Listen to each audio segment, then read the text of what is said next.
That was the first one by Rustin Rigdon, and 5 consecutive retired.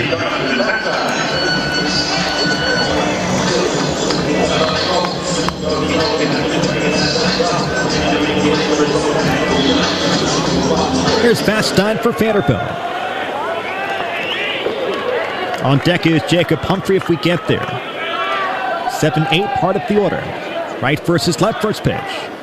Breaking balls. Swing and a miss.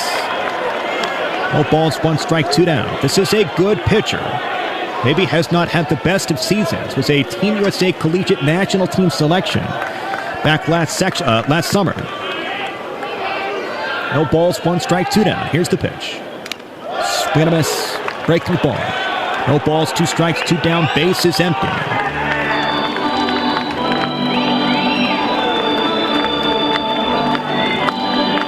Vastine, 9 home runs, 35 RBIs. Has 6 doubles this year. No balls, 2 strikes the pitch. Up and away. Fastball gets away at 96. 1 ball, 2 strikes.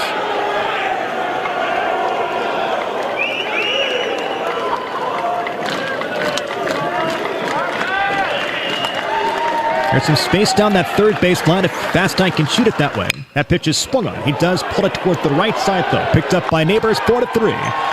And Bibbins goes 1-2-3 versus Vanderbilt in the bottom of the second inning. We go top third. Back in just a couple of seconds. The Cards won. The Doors nothing. Back after this on the Vanderbilt Sports Network from their field. At First Bank, we've always been Vandy fans, and now as the official bank of Vanderbilt Athletics, we're also teammates helping cheer on the Vandy boys together. This year, we're proud to add Commodore Pride to your wallet with our official Vanderbilt debit cards. Anchor down when you pay with the new Vanderbilt debit cards from First Bank. When 2 historic Tennessee teams join together, you get even more ways to bank on the Doors. Bank local, get more. First Bank, member FDIC. Martin & Zerfoss believes that insurance is the foundation upon which businesses and families build their futures. For over 40 years, Martin & Zerfoss has worked with companies and individuals to build comprehensive coverage packages. Home, auto, life, health, disability, long-term care, all types of commercial, builder's risk, workers' comp, you name it. Whatever type of insurance you need, call Martin & Zerfoss. Online at martinzerfoss.com. What's up, Commodore Nation? This is 2014 National Champion Dansby Swanson, and you're listening to Vanderbilt Baseball.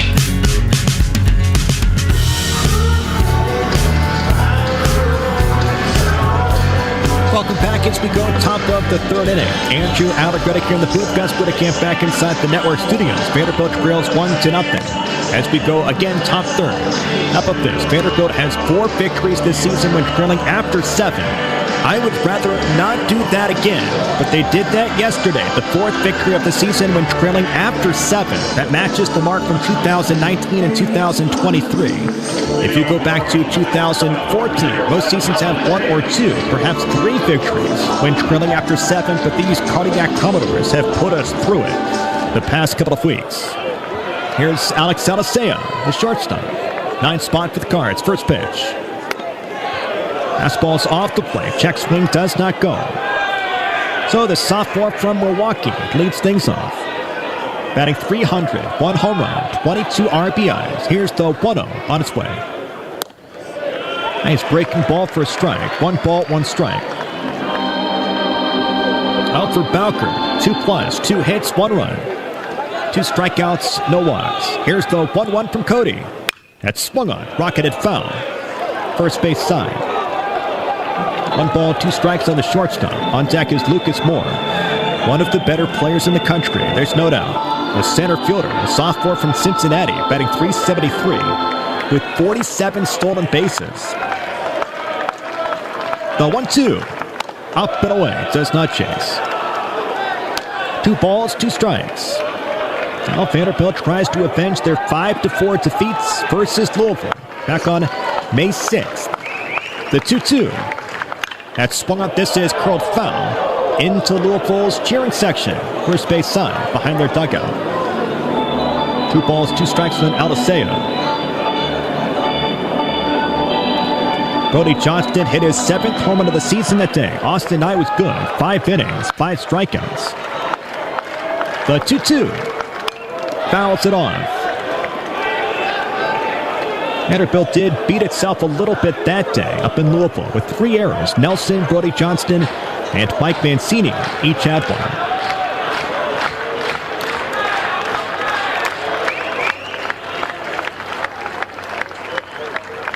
The 2-2. That's Spawn. This is golf towards right field. Here's Humphrey. He settles. He makes the catch. 1 down. Of note in that game versus Louisville, Humphrey did not play for Vanderbilt, still bouncing back after the concussion issues that happened. A 4-3 putout to start off the ball game. First pitch. Great coupon. Outside corner for a strike. Nice sweeper. No balls, 1 strike. 1 down. Base is empty. Top 3, Vanderbilt trails 1-0. Here's the pitch by Bowker. Inside. Skips off the glove of Colin Barzy and bounces back to the backstop. Hearts knocked off ETSU in the 2-3 matchup. Wright State knocked off ETSU earlier today, so the Bucks are out of this regional. The 1-1. That's fouled off the football stadium and jumps right back down into the stands. 1 ball, 1 strike, 1 down. Base is empty, so the Bucks are gone. Wright State hangs around. They play 2 p.m. tomorrow versus the loser here tonight. The 1-2. Up and away. 2 balls, 2 strikes. In some ways, this is the more difficult game to lose. It's deflating, and then you've got to bounce back and win a doubleheader tomorrow. The 2-2. Misses low. Changeup. Does not chase. 3 balls, 2 strikes. It's a 2 p.m. first pitch. Wright State versus the loser. And then whoever wins that game at 2 p.m. plays the winner of this one tomorrow night at 8.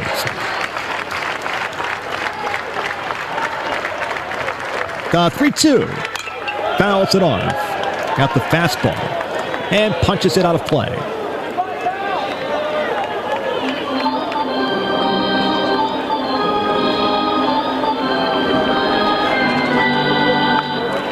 Base is empty, 1 down. Payoff pitch, Bowker versus Moore, top of the order.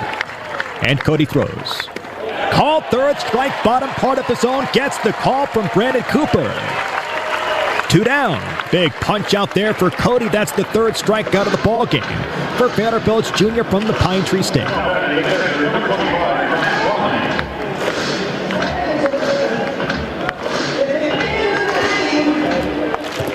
That brings us to Matt Klein. Hit his 5th home run of the season back in the 1st inning. Here's the pitch. Fouls it off his foot. On a breaking ball inside. No balls, 1 strike, 2 down. Vanderbilt will send Humphrey Mancini, and Frustin raked into the plate in the bottom of the 3rd inning. No balls, 1 strike for Bowker. The righty kicks and fires to the lefty. Outside corner gets the call. It's the changeup. No balls, 2 strikes, 2 down. And the shift is on versus Klein as Brody Johnston jogs to the right side. No balls, 2 strikes, and Bowker throws. Swing and a miss. He struck him out. It's a breaking ball down, picked up by Barzy. Flips off to Nelson. He completes the strikeout number 4 for Bowker after that 9 strikeout performance versus the Falls in Hoover. Outside of that 1 solo shot, so far so good for Cody. We'll step aside. We go bottom 3. Vanderbilt trails 1-0. Back after this on the Vanderbilt Sports Network from their field.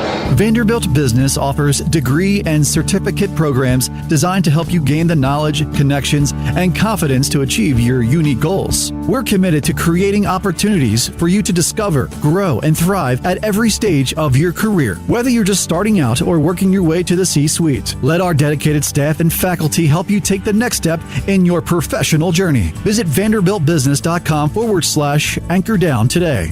That's VanderbiltBusiness.com/anchor down. Some people like A and others like B. At BMW, we prefer X, like the dynamic X3 designed for ultimate exploration, the X5 with effortless precision and performance, or the X7 where comfort meets a commanding presence. All proudly assembled in BMW's largest plant worldwide in Spartanburg, South Carolina. For those who demand more from every mile, BMW, the ultimate driving machine.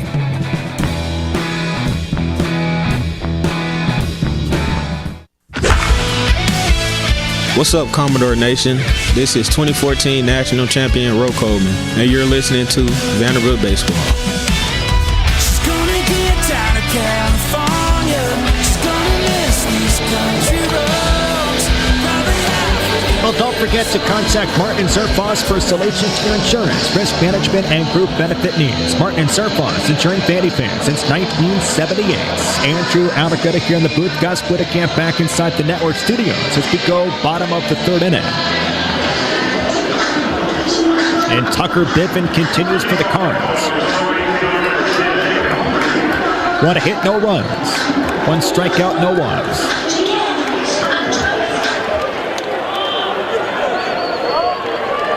Right versus right, first pitch on its way to Vanderbilt's right fielder. There's the sinker ball, misses low. This is a sinker ball pitcher for Louisville. He's a difficult matchup at times. And certainly lifting the ball will be tricky, but Vanderbilt figures to be able to pick up some base hits if they can figure things out. There's a fastball that skips low. 2 balls, no strikes, or option B, be very patient. And again, it does feel like there's some walks to be had versus Biffen. None so far, but some big misses for the junior. The 2-0. Swing and a miss. Now goes to 2-1. Well, for Humphrey, 0 for 3 yesterday, but batting .286, 4 home runs, 22 RBIs. The 2-1 misses low. 3 balls, 1 strike. Of course, had the game-winning home run in the SEC championship game versus Ole Miss. The 3-2 final score, buoyed by the solo shot to right field at the Hoover Met from Humphrey. The 3-1. That swung on, fouls it off. Boy, that sinker ball is tough, and it's diving tonight. Up to 35 pitches for Biffen.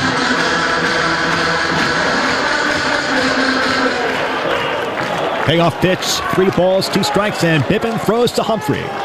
That's swung on, fouls it off. Well, last time out for Biffen, the ACC tournament versus Pittsburgh. Out of the bullpen, 1 inning, 3 walks, 1 run. Cards lost that game 13-11. The 3-2. That's swung on. There's a chopper toward third. It is played by Monroe. He throws to first base. They're gonna say they got him.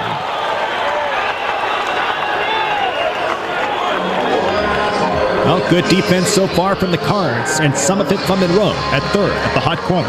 2 really good plays on Austin and Humphrey. Looks like the call was right. As we take a look here in the booth, good stretches by Davis as well at 6'4".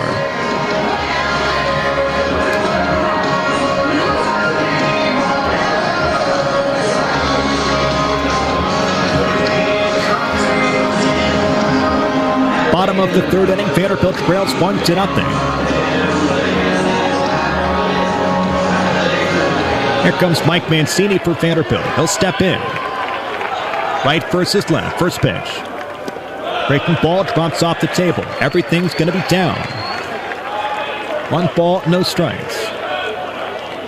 If you're thinking a bunch of home runs here today versus Biffen, that's likely not the case. It's possible if he misses.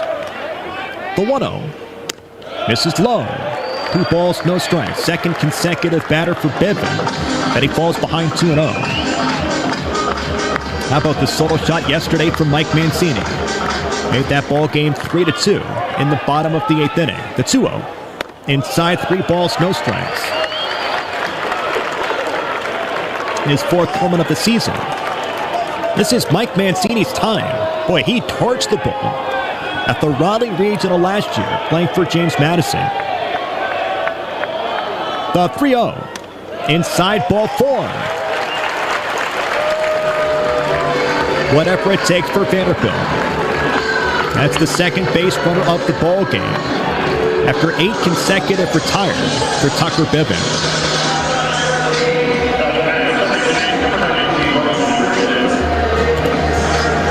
That brings us to Rigdon.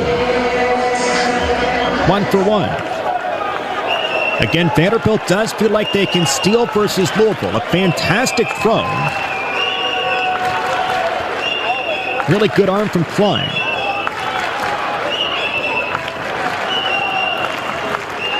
First pitch. It's a breaking ball down. It's in the foot of Klein. He can't find it. Mike Mancini takes off. He goes to second base, and Vanderbilt has a runner in scoring position with one down.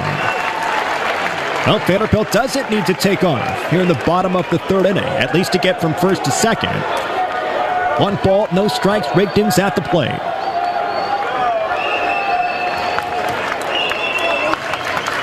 Opens up some space left side for Rustin as well. The 1-0. Breaking ball is down. 2 balls, no strikes. Oh, Vanderbilt did strand Rigdon down at third base back in the first. 0 for 2 with runners in scoring position, but a big chance here. Bottom 3 to try to tie the ball game.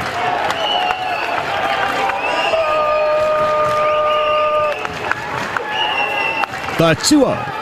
Inside, that's going to get away from Klein. Mike Mancini goes to third. He's going to try to race home. We're going to have a play at the plate. He is safe. Oh, Mike Mancini, what wheels, what moxie. He goes second to home, and we are tied here in the winner's bracket matchup with the Cards. What a play.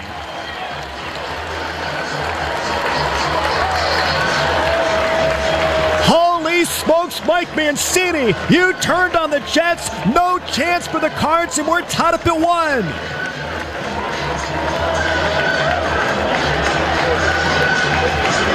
He did not even flinch coming around third base.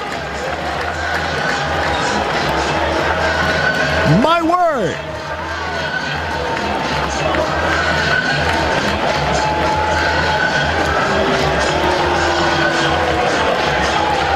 Well, just something about the regionals for Mike Mancini. He just lit Raleigh on fire last year with James Madison. And this time, he burns the turf, goes second to home. And we've got a conference with the pitching coach for Tucker Biven.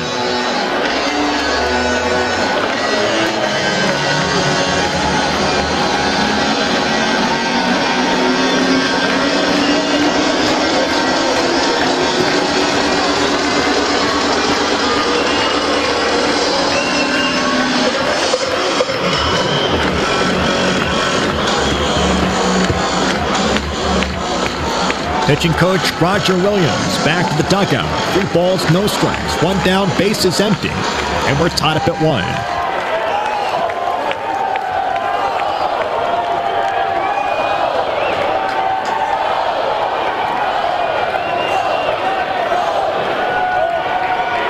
The 3-0 to Rigdon. Inside, ball 4.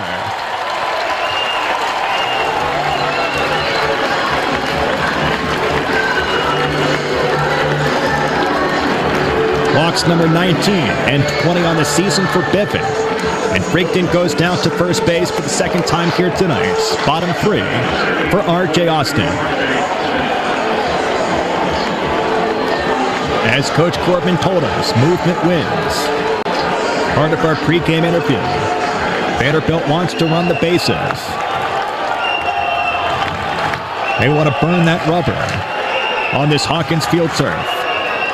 Right versus right for Austin. 1 down.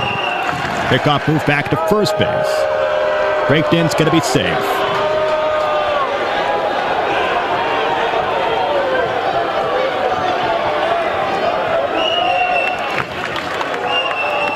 Oh for 1 so far for Austin. A 5-3 putout back in the first inning. Pickoff move back to first. Rigdon safe. Be careful for the freshman. He's ultra talented. Once in a while, though, for Rustin. A few slip-ups out on the bases.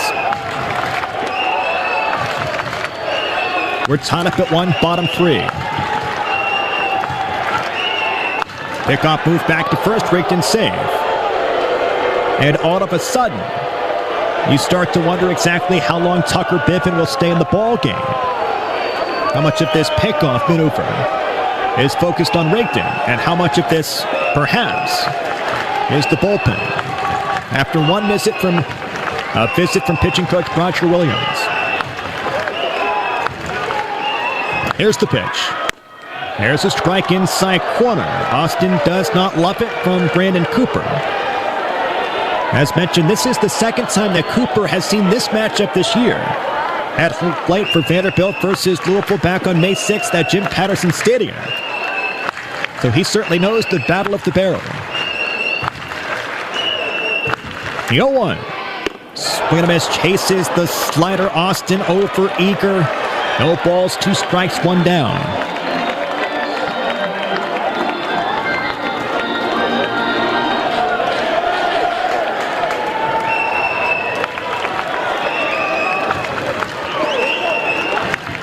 Has 15 doubles on the season. That leads Vanderbilt. No balls, 2 strikes, 1 down. Here's the pitch. Swing and a miss.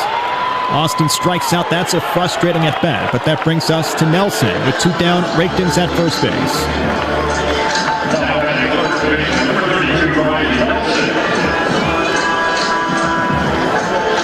Austin kind of backed himself into a corner on that second pitch of the at bat.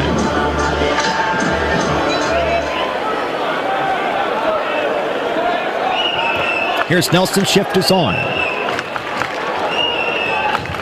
There's nobody at third. Pickoff move back to first base. Raikton safe. I mean, I can't imagine that Nelson lays down a bunt. But, like, it's right there.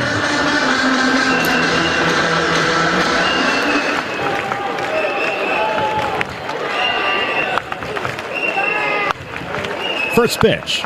That swung on. There's a high fly ball to center field. This one's not going to have the juice. It is caught at the 395 spot right in front of 400. But Vanderbilt does tie the ball game. That pitch was clobbered by Nelson. If he pulls it, it's gone. Just could not get the timing squared up. We go top 4, tied up at 1. Vanderbilt versus Louisville. Back after this on the Vanderbilt Sports Network from Nashville. Where can you find the Music City's hottest spots under one roof? At the Omni Nashville Hotel. This stunning luxury hotel offers the perfect blend of urban elegance with a vintage touch in the heart of downtown. Discover a variety of culinary delights at the award-winning Bob's Steak and Chop House. Authentic Southern cuisine at Kitchen Notes. Nashville's coolest honky-tonk bar lines. And grab your favorite cup of joe at Bongo Java. Find your inner zen at one of downtown Nashville's only full-service salon and spas, the Mocara Spa. What are you waiting for? Your key to Music City, the Omni Nashville Hotel. Come see us soon. Hey Vandy fans, life's like baseball. You never know when you'll take a bad bounce. But when you do, trust Ponzi Law to step up to the plate. For over 30 years, they've been hitting it out of the park for injury victims. Every year, Ponzi Law recovers millions of dollars for their clients. If you're hurt in an accident or on the job, Ponzi Law is the team you want in your corner. Don't strike out. Call Ponzi Law at 615-244-4321. Ponzi Law, justice for all. What's up, Commodore Nation? This is Will Toffee, part of the 2015 College World Series team, and you're listening to Vanderbilt Baseball on the Vanderbilt Sports Network.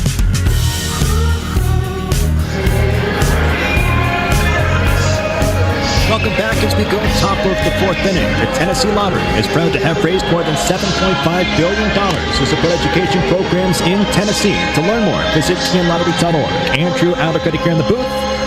Some people call him Maurice. We call him John Michael Morris, Director of Recruiting for Vanderbilt Baseball. What's up, Jan? Andrew Allegretta, how we doing? We got playoff baseball under the lights. Does it get any better? It's pretty darn good. Temperature is perfect. It is. 72 degrees. My goodness, there's no humidity at all. Not a threat of rain. Here's Jake Monroe. It's almost vest weather. Ooh. First pitch. Fastball misses a little bit tall. 1 ball, no strikes. I'll admit I did see it in the closet. Both of them. Actually, all 3 of them. And I got nostalgic earlier today. The 1-0. This is off the plate. 2 balls, no strikes. Did not get the call from Brandon Cooper. Well, 0 for 1 for Monroe. Third baseman for Louisville. We're tied up at 1, top of the 4th inning. The 2-0. Ooh. Outside, 3 balls, no strikes. I will say Cooper has been consistently tight on the corners tonight, it seems. That pitch looked a little bit better than the pitch before. The 3-0. Hit him. Well, 6 1/2 dozen. Walker hit by pitch, and a little bit of a strut from Monroe, which I think Bowker seems a little bit perturbed by. Perhaps a few passing glances from 55. And here comes Barzy to talk with Bowker. Well, if you're going to walk a guy 3-0, might as well hit him, right? He didn't really make much of an effort to get out of the way of that ball. I don't think he was too concerned. He had that padding, or that elbow guard on, so I think by the sounds of it, at least got mostly that guard, so I don't think it hurt too much. I was going to say, you could hear the crunch of the plastic. Yeah. Here's Eddie King Jr. 0 for 1 so far. Runner down at first base has been rowed. This is the 3-4-5 part of the order. Nobody down. First pitch. Breaking ball slips out of the hand. 1 ball, no strikes. This does feel like a big frame here for Bowker. Not that Vanderbilt took the lead, but Vanderbilt gets a little bit of momentum. If you're Bowker, you want to keep that momentum right over there in that third base dugout. The 1-0. Swing and a miss. Off-speed pitch, the changeup. 1 ball, 1 strike on King. And for Bowker, it feels like the 4th inning has been kind of his bugaboo this season. He'll be cruising, and then all of a sudden things get a little more difficult in the 4th. Reference Oxford, Mississippi. The 1-1. Swing and a miss. 1 ball, 2 strikes. Although got through 4 in Hoover versus Tennessee. And that was an electric 4 innings for him in Hoover, Alabama. Against, as we know, a pretty good offensive team. 1 ball, 2 strikes on King Jr. With the runner down at first base, the pitch. Check swing, did he go? Did not. 1 ball becomes 2. 2 balls, 2 strikes on King. Pretty good pitch there from Bowker, 1-2. It was the cutter and started just off the plate and, of course, kept moving that way. King disciplined enough to lay off of it. The 2-2. That pitch is swung on. It's popped up straight back and out of play. That's the fastball, tails inside. Hits off the top of the press box. We're tied up at 1, top of the 4th inning. Winner's bracket, Vanderbilt versus Louisville. Winner gets the free pass to the final tomorrow night at 8 p.m. Loser faces a doubleheader, possibly tomorrow, starting at 2. The 2-2. Check swing does not go.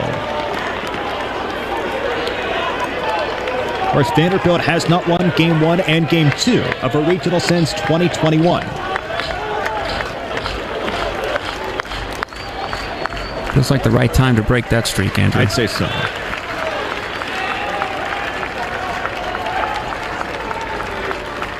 The 3-2. Runner goes. It's swung on. It's missed. There's the throw by Barzy. They have got him. It's a double play. Boy, I think it might have been a double play anyway, because King tailed into the throwing pass of Barzy, but he throws him out no matter what. Yeah, Colin Barzy said, get out of my way. I'm going to just throw a seed down here to second base. Cody Bowker picks himself up, and then Colin Barzy picks up Cody Bowker with that leadoff hit by pitch, and that was a hose down to second base. Great tag there by Rustin Rigdon, but I think you're right either way. That was going to be a double play. Here's Garrett Pike, 2 down. And the pitch. Swing and a miss. It's the changeup. No balls, 1 strike. Right versus left. 2 down. Top of the 4th inning. Well, that'll crash an inning if you're Louisville. I sure strike them out, throw them out. The 0-1. There's a splitter, misses low. Knocked down by Barzy. 1 ball, 1 strike. 2 down. We're tied up at 1. And Vanderbilt's fans have coaxed Zion Rose back to the on-deck batter circle. That was fun. The 1-1. Swing and a miss. 1 ball, 2 strikes. He was basically by the Assen Vandy boys. Now takes a few steps back. I don't know that anybody gets held to that batter circle. Yeah, he's not supposed to be back there. But if the umpire's not going to enforce it. That pitch is swung on, fouled off. What are those secondary? I don't know that I've ever thought about this. Those secondary dots just to the left and right of the on-deck batters, not the on-deck, but the batter's spot. Well, that's if you're brave enough as an on-deck hitter, Andrew, and want to stand there. Oh, is that what no, that is? I'm kidding. Yeah, I'm kidding. I'll tell you what it is after this pitch. The 1-2. Inside, 2 balls, 2 strikes. Those are the fungo dots on either side of the batting cage for pregame. Fungo dots, okay. Those are where the fungo hitters stand. Yeah. Everything is marked on this field. The 2-2. There's a little flare toward the right side for Nelson. Calls everybody off, makes the catch. Well, we learned something. We learned about bungo games.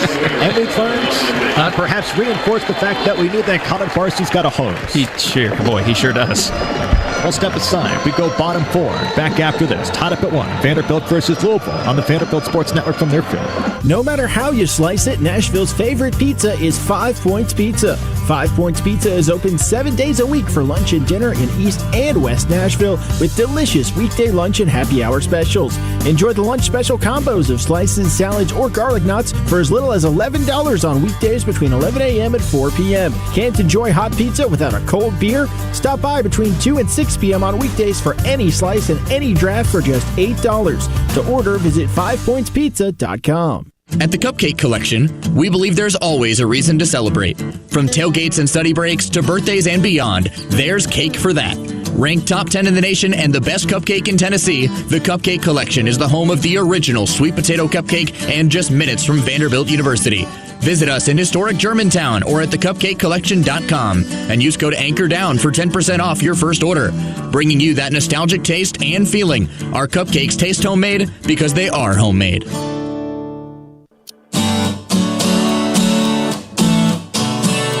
Hey, this is Nate Bargatze, and you're listening to Commodores Baseball on the Vanderbilt Sports Network from Learfield. Go Doors! Again, checking in from the network studios. Couple of final scores across regional action. Tennessee gets the win in their game 2 in Knoxville. They beat Cincinnati 10-6 earlier today. Plus in Tallahassee, Dick Howser Stadium was jumping as the Noles beat Mississippi State 10-3. The final score there, FSU is 2-0 in their regional. Plus also in progress in Baton Rouge, LSU leads Dallas Baptist 5-0, and Auburn's on top of Stetson 4-1 as they go to the bottom of the 4th, guys. Hey, Gus, thank you so much as Brody Johnston leads things off here for Vanderbilt. Bottom of the 4th inning. Right versus right with Tucker Biffin. Andrew Allegretti here in the booth alongside John Michael Morris. First pitch on its way. Chases a slider. No balls, 1 strike. We're tied up at 1. This is the winner's bracket matchup. The number 1 overall seed Vanderbilt versus the 2 seed. It's Louisville. Once again, the Cards indoors in postseason play. The 0-1. Swing and a miss. No balls, 2 strikes on Brody. This is the 12th all-time meeting between Vanderbilt and Louisville in the NCAA tournament. Vanderbilt has won 6 of 11. The 0-2. That swung on. This one is smoked, but it's turned foul. This one is absolutely tattooed off of Memorial.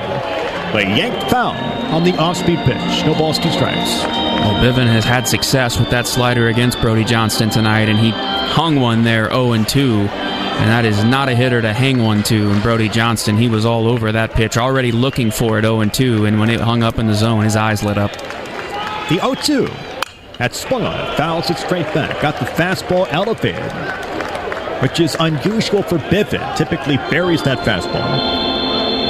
That's what makes him so effective, is when he pitches down in the zone, keeps the ball down there. He's got a lot of sinking action to that pitch, and we've seen the Commodore hitters over the top of it quite a bit tonight. But as you said, that one was elevated. The 0-2. Breaking ball is down. Does not chase. 1 ball, 2 strikes. Well, Vanderbilt has tied this ball game.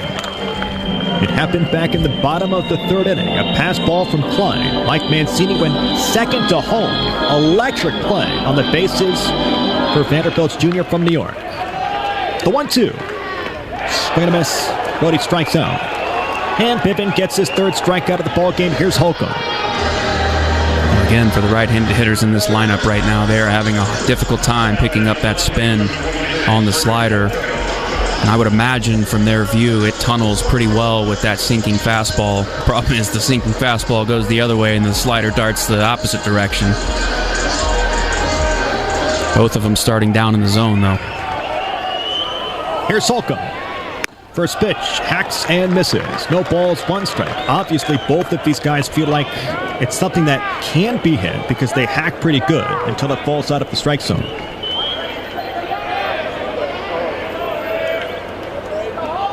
The 0-1. Swing and a miss. No balls. 2 strikes.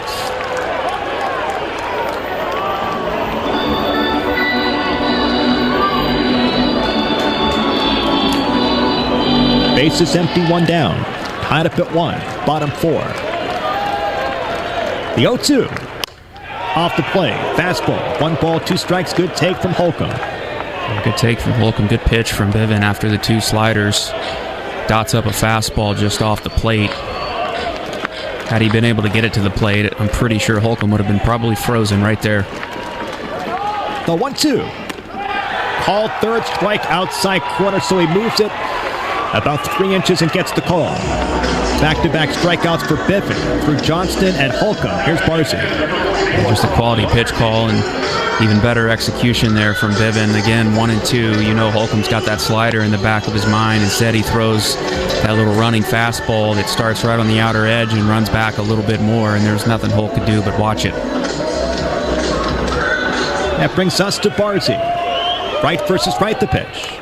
Breaking ball is swung on. This one is lifted to right field. It's playable for King Jr. He settles, weight, reaches, and gloves. Vanderbilt's quietly 1-2-3. Bottom of the 4th inning. We go top 5. We're tied up at 1. Back after this on the Vanderbilt Sports Network from Learfield. At First Bank, we've always been Vandy fans, and as the official bank of Vanderbilt Athletics, we're also teammates helping cheer on the Doors together. We're proud to add Commodore Pride to your wallet with our official Vanderbilt debit cards. Anchor down when you pay with Vanderbilt debit cards from First Bank. When 2 historic Tennessee teams join together, you get even more ways to bank on the Doors. Bank local, get more. First Bank, member FDIC.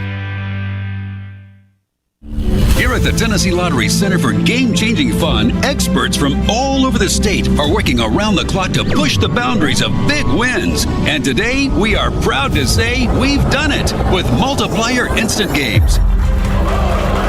These groundbreaking tickets are engineered with chances to win up to $1 million. That's a whole lot of innovation. So discover the exponential fun of Multiplier Instant Games today. The Tennessee Lottery, Game-Changing Fun. Please play responsibly.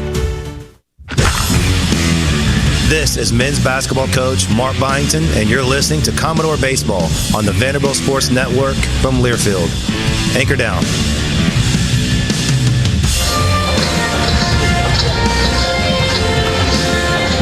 Welcome back as we go top of the 5th inning. We're tied up at 1. Andrew Alec-Reddick here in the booth. One side, John Michael Morse, our director of recruiting. Gus Whittekamp back inside the network studios. Again, top of the 5th inning, winner's bracket game between Vanderbilt and Louisville. Loser takes on Wright State and faces a doubleheader tomorrow, which it's a brutal proposition. It's almost better to lose the first game. I'd rather lose none of them, Jay. But back in 2022, Vanderbilt lost that first game to San Diego and then got to the championship game on Monday night versus the Beavers. Yeah, the formula is win the first 2 games of the regional. Win all of them and get out of here. Here's Rose, first pitch. Oh. I don't outside, know. I guess. Maybe. I don't know. It certainly didn't look outside to me. Maybe down? The 1-0. That one is swung on. This is hit hard toward left center field. Austin is back at the track, and it is gone.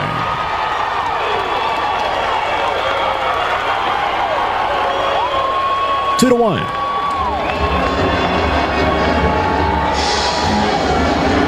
We all know what a good player Zion Rose is.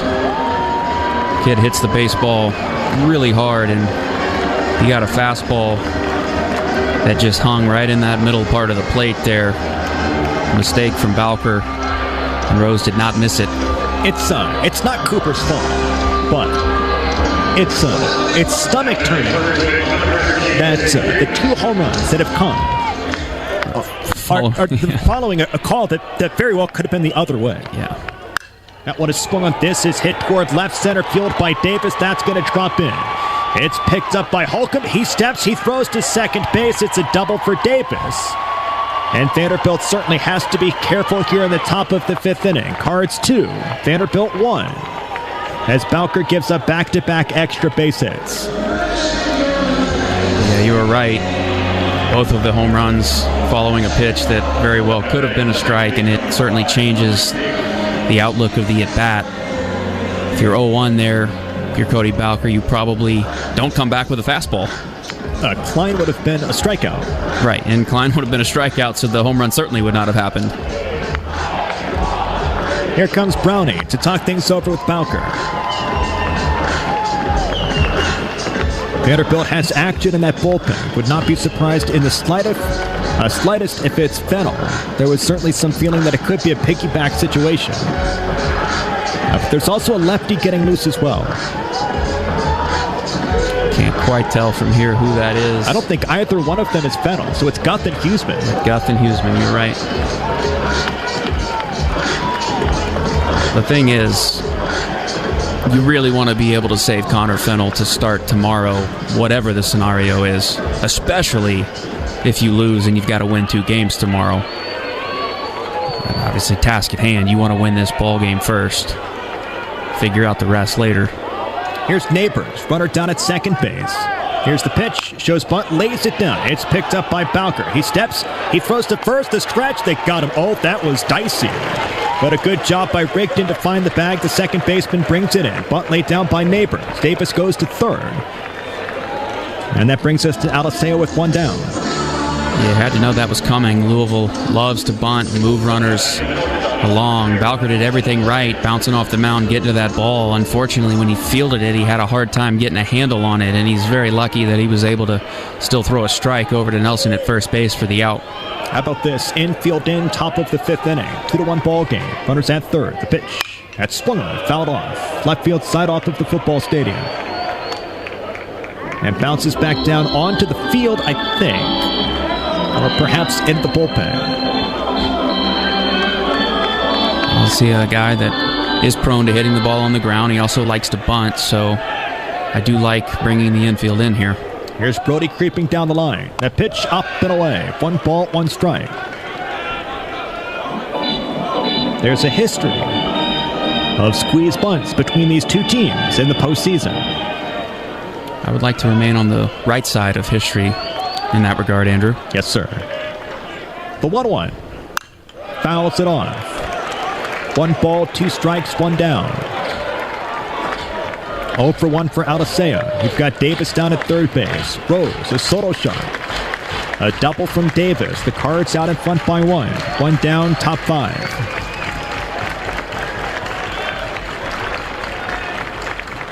The 1-2. There's a pop-up third base side, drifting out of play.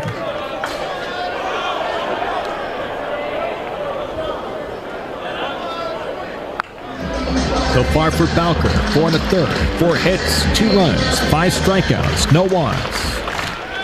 2 Soto shots, 1 double, 1 runner down at third base with 1 down. And the 9th spot hitter, Alicea, is at the plate. The 1-2, up and away, does not chase. 2 balls, 2 strikes. Lost the strikeout, didn't get it. 0 for 1 so far for Alicea. Flew out to right field. Back in the third.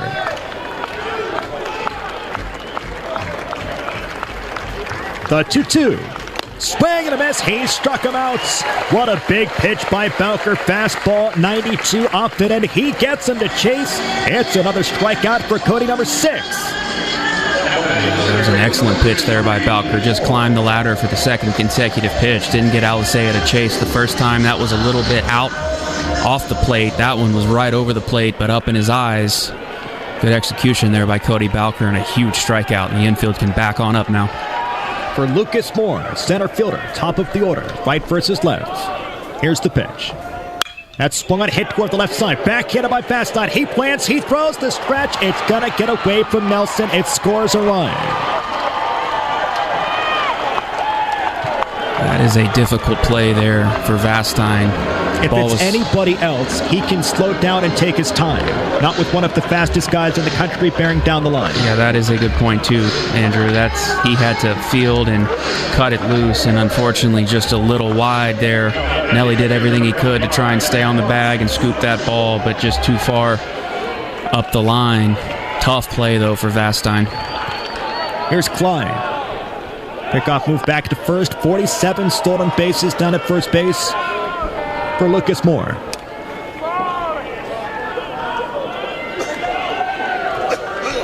Well, they gave Vanderbilt an E6 on the play. I guess on the overthrow. Pickoff moves back to first base. That's well, the overthrow didn't result in anything else. It didn't result in an extra base, yeah. So I think the thought is there, if Vasti makes the throw, he's out if he lands the ball over there at first base. Here's the pitch. Bates gets the call. Top of the zone. No balls, one strike.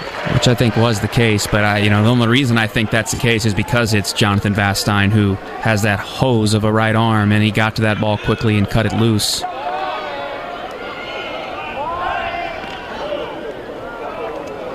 Pickoff moves back to first base. Or it's safe. No balls, one strike, two down.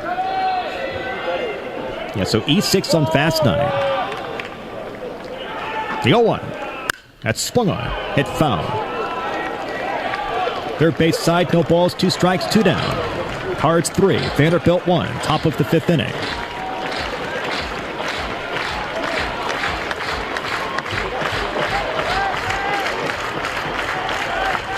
The shift is on. No balls, two strikes, two down. Pickoff move back to first, more safe.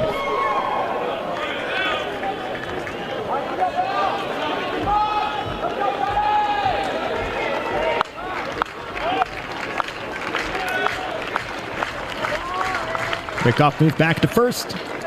More safe. No tag from Nelson. You've got Vastine at short. Johnston rigged in right side as Nelson holds on Moore at first base. The 0-2 with two down decline. Up and away. One ball, two strikes. A very, very quiet Hawkins field. Yeah, that last play kind of took the air out of this place a little bit, but everyone needs to get back up, get loud. A lot of game left, and have we not learned anything from this team in late inning heroics? Pickoff move back to first. Oh, didn't get him. Close. And Vanderbilt has 4 victories this season when trailing after 7, which matches the mark from 2023-2019. Those are huge numbers, by the way. Boy, that was close at first base. That was really close. It was. Nelson is really quick with that tag. Pickoff move back to first. Not this time.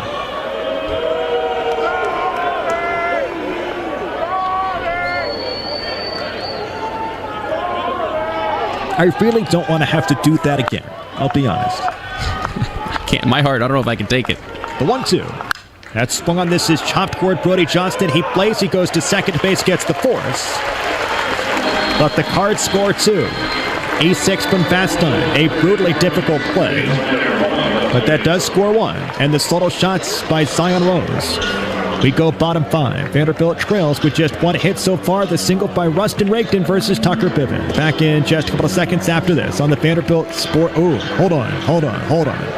As Moore is a little bit hobbled as he comes back toward the dugout. You just saw Dan McDonald smack his bucket against the concrete, but it does look like Moore is going to be okay. That guy is everything to this team. We'll step aside. Come back in just a couple of seconds after this on the Vanderbilt Sports Network from Learfield. The home plate stop is no ordinary celebration. It's an exclamation point, punctuating team records, key wins, and epic moments marked by Vanderbilt legends. It sends visitors to the exits and proud Commodores into a frenzy. Ford knows that strong traditions start with leadership, like Ford F-Series, America's best-selling trucks 48 years straight. Drive F-150, proud sponsor of the Commodores, at your Tennessee Ford dealer, based on 1977 to 2024 total sales. This game is brought to you by Jackalope Brewing Company, the official craft brewery of Vanderbilt Athletics. Proudly available at all Commodore basketball games, where our thirst for victory is only matched by our thirst for local beer. Feel like hitting the town? Come visit us for a pint at our brewery and tap room located in Nashville's Wedgwood, Houston neighborhood. Jackalope Brewing Company, encouraging you to anchor down and drink legendary and responsibly. What's going on, Commodore Nation? This is 2013 SEC Player of the Year, Tony Kemp, and you're listening to Vanderbilt Baseball on the Vanderbilt Sports Network from Learfield.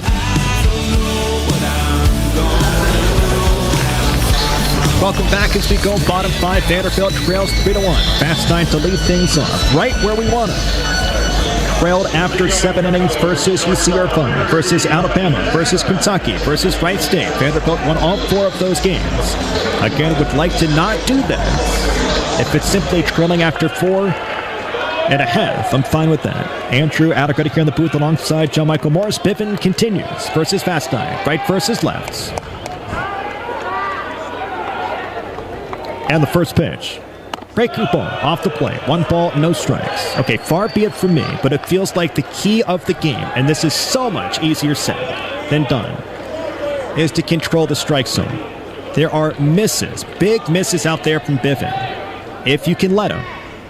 That pitch, it's swung on, it's missed. 1 ball, 1 strike. Again, that is brutally easy to say, but there have been big misses out there from Bivin tonight, and Vanderbilt scored its 1 run thanks to those misses. Yeah, there has been, and we've helped him out. We've chased an awful lot, especially on that slider.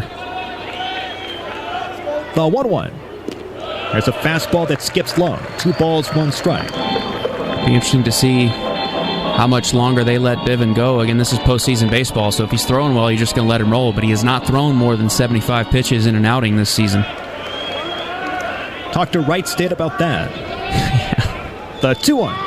That swung on, flared foul. Left field side just a little bit tardy. 2 balls, 2 strikes.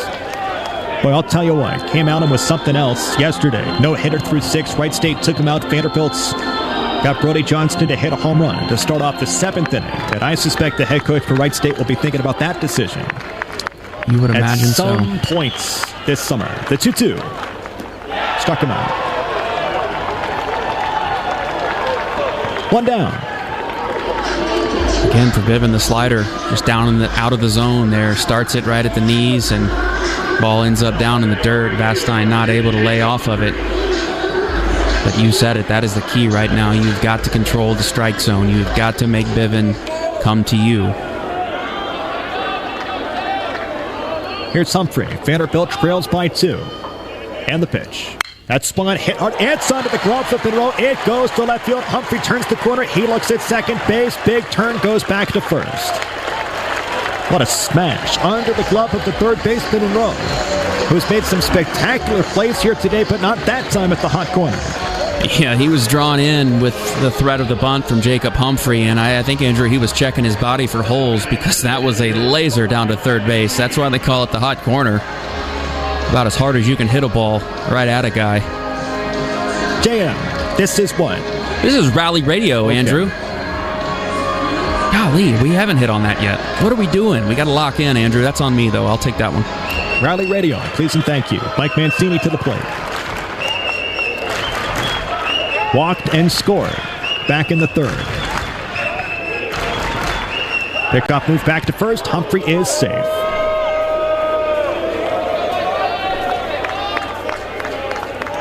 $19 for 21 for Jacob Humphrey's stolen base attempts down at first. The good news for Rally Radio is Big Playoff Mike is at the plate right now. Boy, it feels that way. Here's the pitch. Misses low. Fastball. 1 ball, no strikes. Again, what, 4 home runs in that Raleigh Regional last year for James Madison? Is that the number? 4? Yeah, 4 in one day. Yeah. They had to play the elimination game and then the next game, so Mike played 2 games in that day and hit 4 home runs in 1 regional. That's pretty good. The 1-0. Breaking ball. Outside corner. Picked up the home run in the bottom of the 8th inning yesterday. Picked up a walk and scored here in the bottom of the 3rd today. Vanderbilt, the home team. The number 1 overall seed. for the second time. Sends some guy by the name of Alan Oates. He ducks and covers. Pickoff move back to first base. Humphrey is safe. Ironically, the last time Vanderbilt was the #1 overall seed in 2007, in that fifth and decisive game of that regional, yours truly was sitting out in the makeshift right field bleachers. Better than the left field bleachers.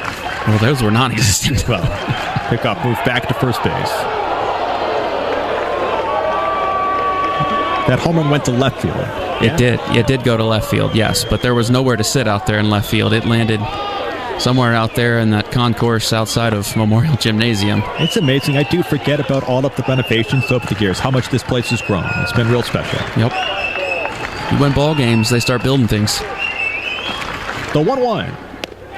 Swing and a miss. It gets away from Klein. But a tough read there for Jacob Humphrey down that first base line. 1 ball, 2 strikes on Mancini. Humphrey goes nowhere. 1 down.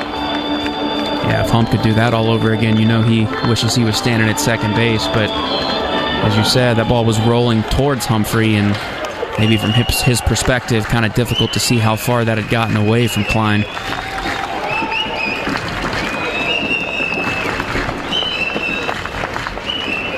The 1-2. That's swung. It's bounced toward first. Played by Davis. Goes to second base. It hits off of Humphrey. Everybody is going to be safe. Well, give Jacob Humphrey all the credit in the world right there, and we might get a conference about this, but in that situation, a ground ball hit to the first baseman with a runner on first base, you are taught run in the eyes of the fielder, and that's exactly what Jacob Humphrey did, and it looks like, yeah, that to me, that's a clean play. No, but he ran right in the eyes of the fielder, as you saw. It's not like he deviated from the baseman. No, he sure didn't, but he did exactly what you're taught to do. He kind of shaded to the left just a little bit, but again, totally legal. He was in the base path. First baseman's got to give his fielder a lane there.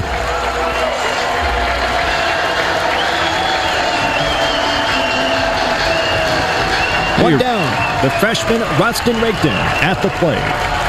Vanderbilt trails by 2, 3-1. Bottom 5. Right versus left. A spin back to second base. There's the throw. Humphrey is safe. Again for Biffen, the starter for just the 4th time. Typically a bullpen pitcher, making his 4th start of the season. 4 1/3, 2 hits, 1 run, 5 strikeouts, 2 walks, and 72 pitches. He's nearing his season high right now in pitches. And time is called by Klein.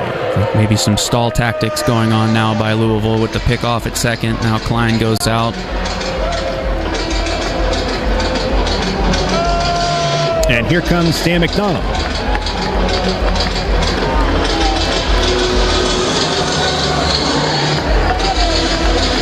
Which I suspect this is a pitching change. This is McDonald, right? Yeah, it's not Williams, the pitching coach. Again, we said Bivens not thrown more than 75 pitches this year. He's at 72 right now. They're going to leave him in, Andrew. Yep. Okay, time for Rooster to make him pay. This would be a good time for Rustin Rooster Rigdon to plug a gap somewhere right now. It's a still night here at Hawkins Field. Under the lights, with runners at first and second. And a mega moment for the freshman from Metter, Georgia. Right versus left. Biffins versus Rigdon. First pitch. Breaking ball is off the plate. 1 ball, no strikes. Rustin Rigdon, for a kid that was playing in high school this time last year, he has such a slow heartbeat at the plate. A lot of this team's offensive success started to buoy when Rigdon started to lead off. The 1-0. Breaking ball is off the plate. 2 balls, no strikes. He went 0 for 2 in the leadoff spot versus Louisville back on May 6th with 3 walks. So he was on base 3 times in 5 plate appearances. That'll do it as the leadoff man. Runners at first and second. 1 down. That pitch off the plate. 3-0. On deck is Austin. Again, slow heartbeat. Those last 2 pitches were 2 Very difficult pitches for a young kid to lay off of in this situation. Slower than mine. Mine too. The 3-0. Gets the strike call. Bottom part of the zone. 3 balls, 1 strike. With 3,802 fans. Ready to see something special, bottom 5. My heart rate's at 108 right now, Andrew. Not Roosters. A spin back to second. There's the throw. Brought in by Aldisea, the shortstop. Hitters count for Rigdon. What's the pitch for Bivin? Left side has space. That's where Rustin Rigdon picked up his first base hit of the ball game back in the first inning. The 3-1. That spot hit hard toward the right side. It's gloved. Goodness! Caught by Neighbors. That was smashed. Perhaps payback for the one that got under the glove of Monroe. My word for Rustin. You can't ask any more of the freshman. He absolutely tattooed that ball. 3-1 pitch. He got a fastball, and he was all over it. Good job by the runners of not getting doubled off. That was a low tracing line drive, and that is a real easy ball for runners to get doubled off on if you read it incorrectly. But a good job by Humphrey and a Mancini immediately breaking back towards the bag. Here's Austin. And perhaps a moment made for the junior from Atlanta, Georgia. Bottom of the 5th inning.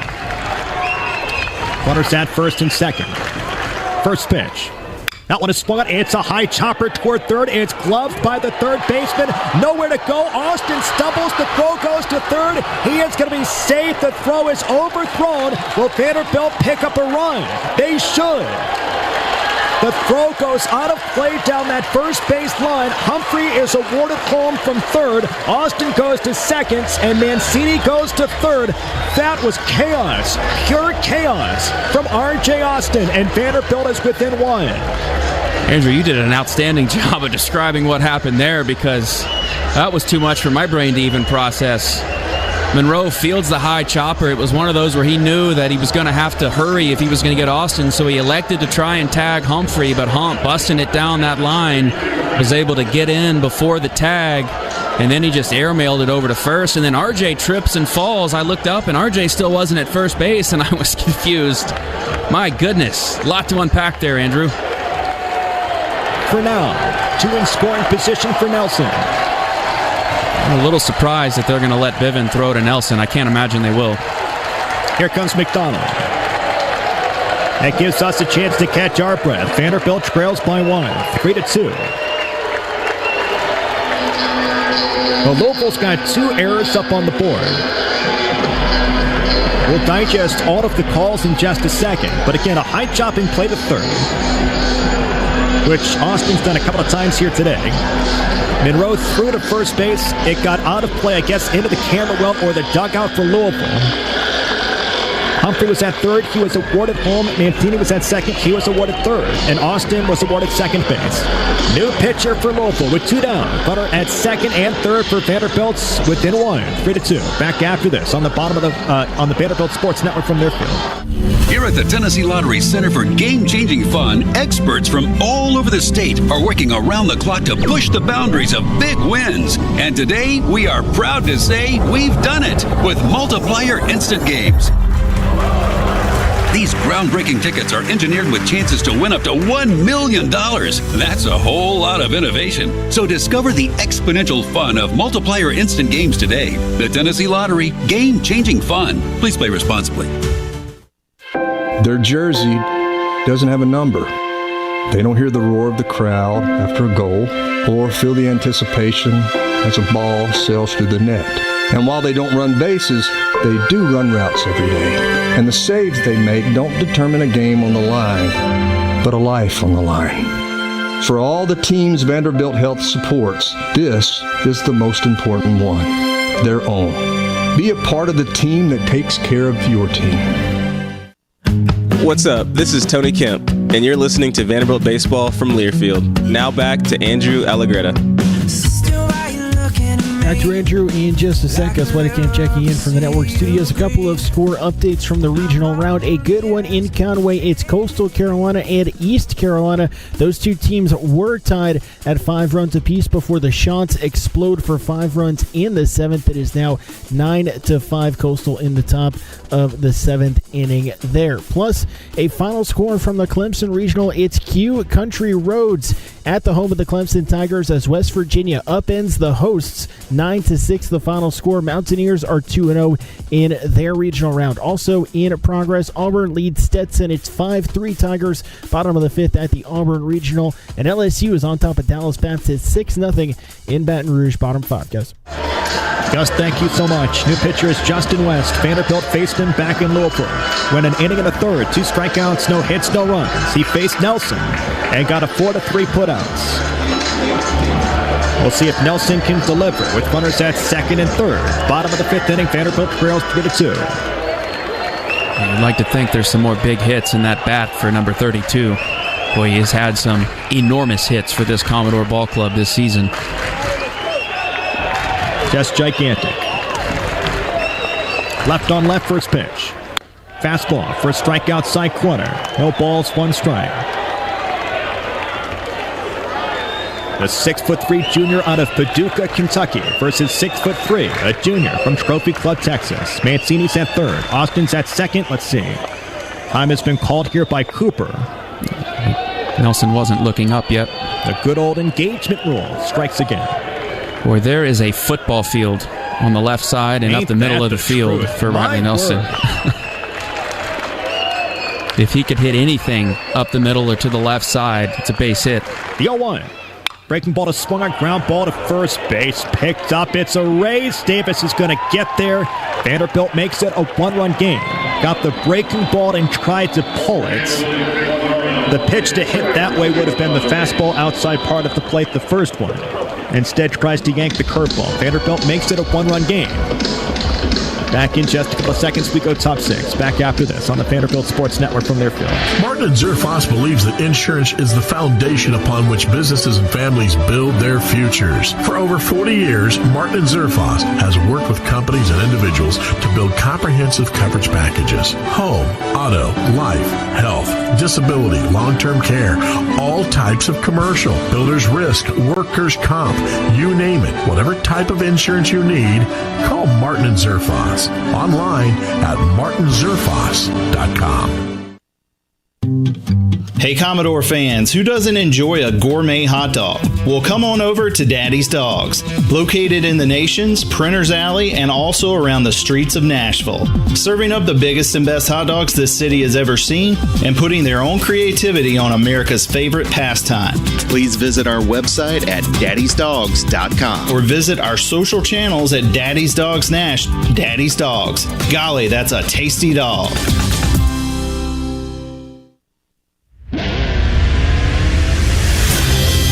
This is Vanderbilt Baseball on 102.5 The Game and 94.9 The Fan. Now back to the voice of the Vandy Boys, Andrew Allegretta. Well, if you're hosting a high-end event or academic conference, look no further than Vanderbilt University, a full-service conference destination with the vibrant energy of Music City right at your doorstep. Learn more at vanderbilt.edu/conferences. Our score 3-2. Vanderbilt trails by a run. Top of the 6th inning. 2 runs on 2 hits for Vanderbilt. 3 runs on 4 hits for Louisville. They took down ETSU yesterday 8-3. Vanderbilt 4-3 versus Wright State. First pitch by Bowker. Sweeper off the plate. 1 ball, no strikes. 84 pitches for Bowker, 5+, 4 hits, 3 runs. Only 2 of them earned, 6 strikeouts. The 1-0. Swing and a miss. Good fastball down. 1 ball, 1 strike. Andrew Allegretta here in the booth alongside J.M. Morris. Glad you could join us for once again another attention convention here at Hawkins Field. Whew. The 1-1. Up and away. 2 balls, 1 strike. You're not kidding, Andrew. It's a good thing that we got practice going through these type of situations in the regular season. Not helping me. The 2-1. Does not get the call. 3-1. Big batter. Really big batter. to get this top of the 6th inning moving in the right direction for Cody. The 3-1. That's hit hard toward left field. Holcomb is going to drift after it. It's down for a base hit. It's up against the fence. Holcomb's going to bobble it. It's a double.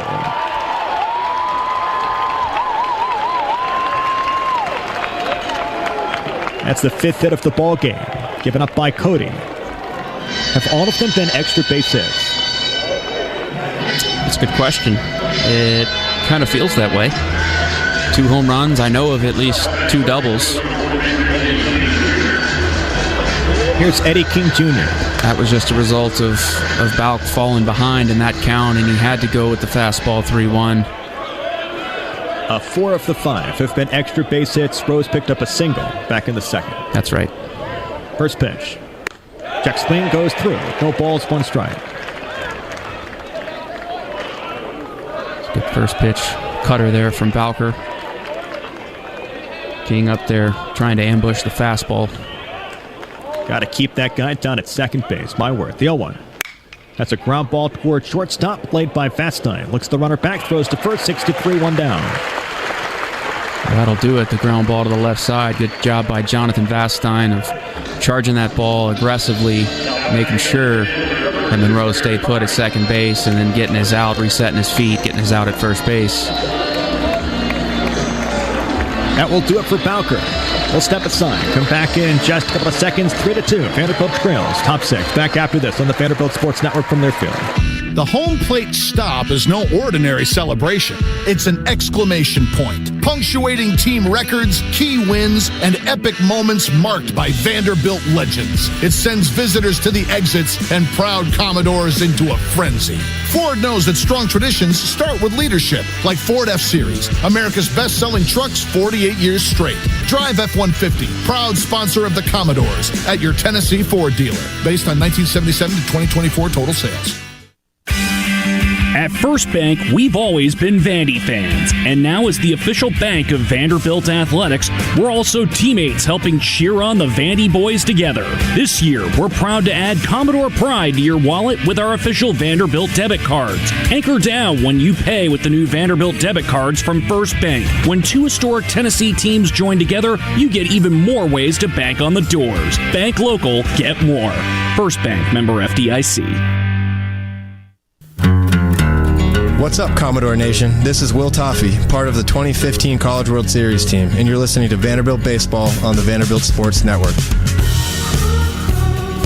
That's what I can with you from the network studios. Couple of regional score updates. A couple of lopsided scores here on the second day of regional play. How about the efforts from North Carolina today? They hang 9 runs on Oklahoma and Kyson Witherspoon. Tar Heels lead the Sooners 11-4 in the top of the 9th inning. Heels looking for a 2-0 start to their regional stay. Arkansas as well all over Creighton.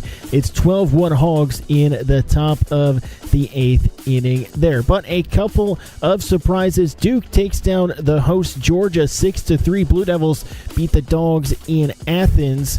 Plus, last night Southern Miss lost to Columbia in a blowout fashion, so the Lions advance to the winner's bracket, but Southern Miss beats Alabama today. They get to Carson Osmer, the Bama closer, for 2 runs in the 8th and close out a 6-5 win. Tide are eliminated after 2 games in Hattiesburg. Back out to Hawkins Field, guys. Gus, thank you so much. I want to make sure that I heard that correctly. The Lions, like Columbia, correct? So yes. they advanced to the winner's bracket of the Hattiesburg region. Yeah. Okay. I've got stress because the last time that we were in this situation, I know what you're saying. You know what I'm thinking? Yep. Okay. All right. I won't say. Do I need to go down that path? For those that aren't aware, had we won our regional that we hosted in 23 2 years ago, it would have been Oral Roberts. We would have had Oral Roberts here at the Hawk for a 3-game best of 3, I should say. Which Super I liked regional. our odds. Yeah. Here's Garrett Pike versus Levi. They got to Omaha that year, though. I know. Here's the pitch. Breaking ball is down, blocked by Barzy. 1 ball, no strikes. What a massive frame, top of the 6th inning. 3-2. Of course, Vanderbilt lost that game. I feel like I need to duck and cover every time I bring this stuff up. 8-7 versus the Ducks. Game 2 of that regional back in 2023. The 1-0. Breaking ball. It's a strike outside corner. 1 ball, 1 strike on Pike. Left versus left. Yeah, if you bring that up one more time, I might throw my bag of sunflower seeds right at your head. You do what you got to do. Like anything to get the right mojo going. If that is my own physical impalement from sunflower seeds, that's fine. The 1-1. Fastball is down. Shows bunt, pulls back, 2 balls, 1 strike.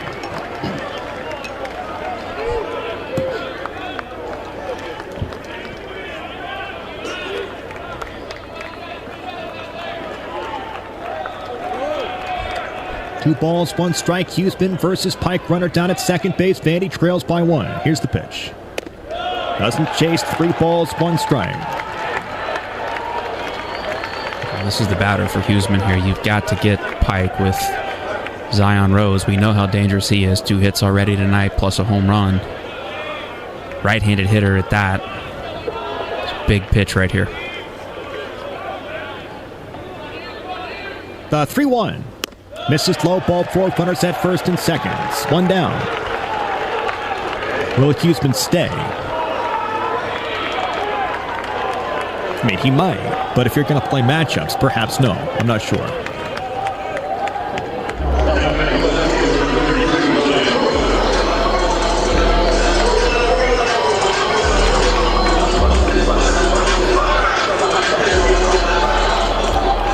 Eyes on number 4. Huseman stays. Left on right. Runners at first and second, 1 down. Let's see if Vanderbilt can spin 2. Here's the pitch. Breaking ball is down. Knocked down by Barzy. 1 ball, no strikes. 2 for 2 for Rose, as JM mentioned. Our score 3-2, top of the 6th inning.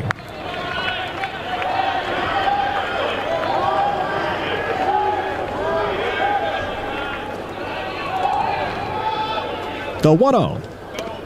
Misses low. 2 balls, no strikes. And Corbin takes a moment and walks down the stairwell toward the back of the dugout, takes a breath, and climbs back to the top step in his normal position.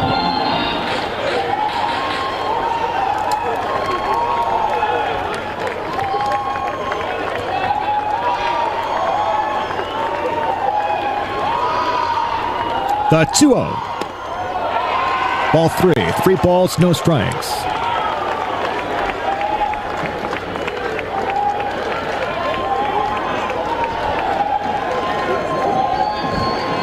And Rose at second base. Pike is at first base. Left versus right. Rose is at the plate. The 3-0. Shows bunt. Pulls back. Fastball for a strike outside corner. Gut check time for the kid from Virginia. It's a very dangerous pitch right here. Hitters count.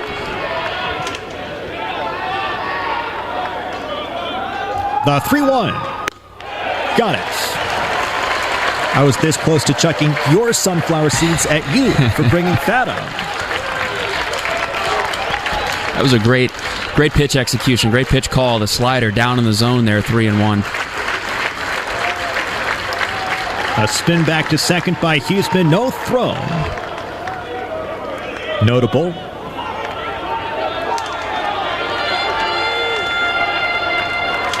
Not a big fan of the Louisville Churchill Downs horns in this situation, but that's okay. The 3-2. Swing and a miss. He struck him out. Oh, play the horns all you want. He strikes out Rose. 2 down. I mean, you talk about making a big pitch in a big situation. Levi Huseman comes all the way back from 3-0 against the ever-dangerous Zion Rose, and it's back-to-back sliders. The 3-1 pitch was perfectly placed right down at the knees, and that one was just disgusting. Back foot slider bearing in on the body of Rose, and all he could do was swing over the top of it. Huge second out. Here's Tate Davis, left on left. 1 for 2 today for Davis. Here's the pitch. Outside, 1 ball, no strikes. Runners at first and second. Vanderbilt trails 3-2. Maybe the batter of the ball game. I think you could have said that about the last batter, too. batters of the ball game. The 1-0. Fastball for a strike outside corner. 1 ball, 1 strike.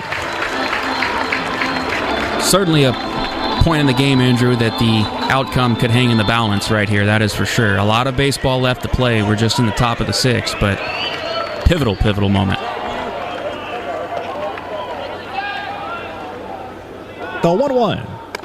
Outside. 2 balls, 1 strike to Davis. Does not chase.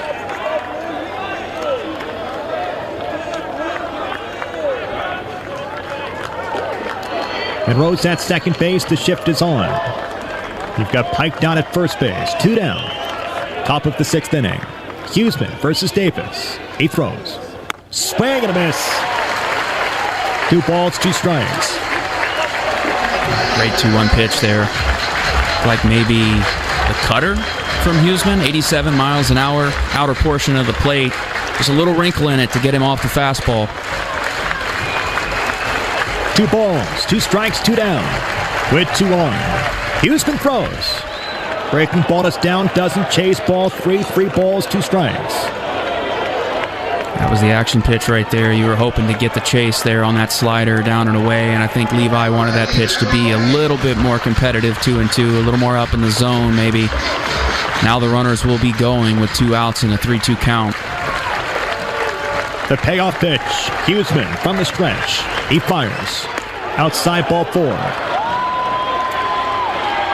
We keep on going. Top of the 6th inning.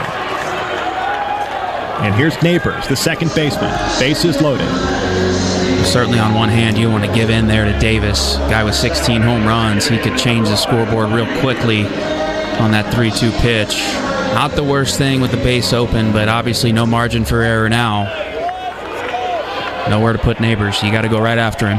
Yep, and pressure on Barzy with the bases loaded. 2 down. Left versus right first pitch. Fouls it off. No balls, 1 strike. 0 for 1 for Neighbors, the second baseman. Put down a sacrifice bunt the last time he came to the plate. A senior from California. Popped up to Brody Johnston versus Bowker. Back in the 2nd. Bases loaded for Louisville, top of the 6th inning. The 0-1. Off the plate. 1 ball, 1 strike it might have been. Not by much. I think it might have been a hair outside. Barzy did a good job of catching that ball and framing it. 2 down. Bases loaded. Huseman throws. That swung on, hit hard toward the left side. Knocked down by Fastine. Goes to second. They get through it. Nobody scores. What a pitch by Huseman. And defense behind him stands tall. We go bottom of the 6th inning versus Oregon in a similar situation. It was a double to the gap that cleared the bases. Reverse mojo.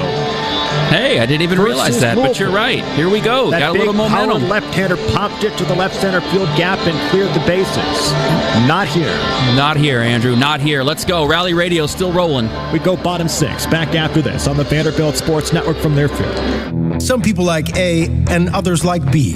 At BMW, we prefer X, like the dynamic X3 designed for ultimate exploration, the X5 with effortless precision and performance, or the X7 where comfort meets a commanding presence. All proudly assembled in BMW's largest plant worldwide in Spartanburg, South Carolina. For those who demand more from every mile, BMW, the ultimate driving machine.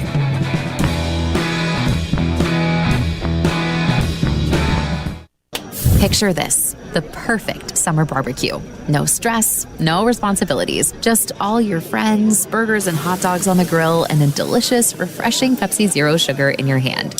Sounds nice, doesn't it? Burgers sizzling, hot dogs cooking, Pepsi Zero Sugar fizzing, and a backyard of very, very happy people. Oh yeah, we could get used to this. Very, very used to this. Pepsi, the official beverage of Grill's Night Out. What's up, Commodore Nation? This is Will Toffee, part of the 2015 College World Series team, and you're listening to Vanderbilt Baseball on the Vanderbilt Sports Network.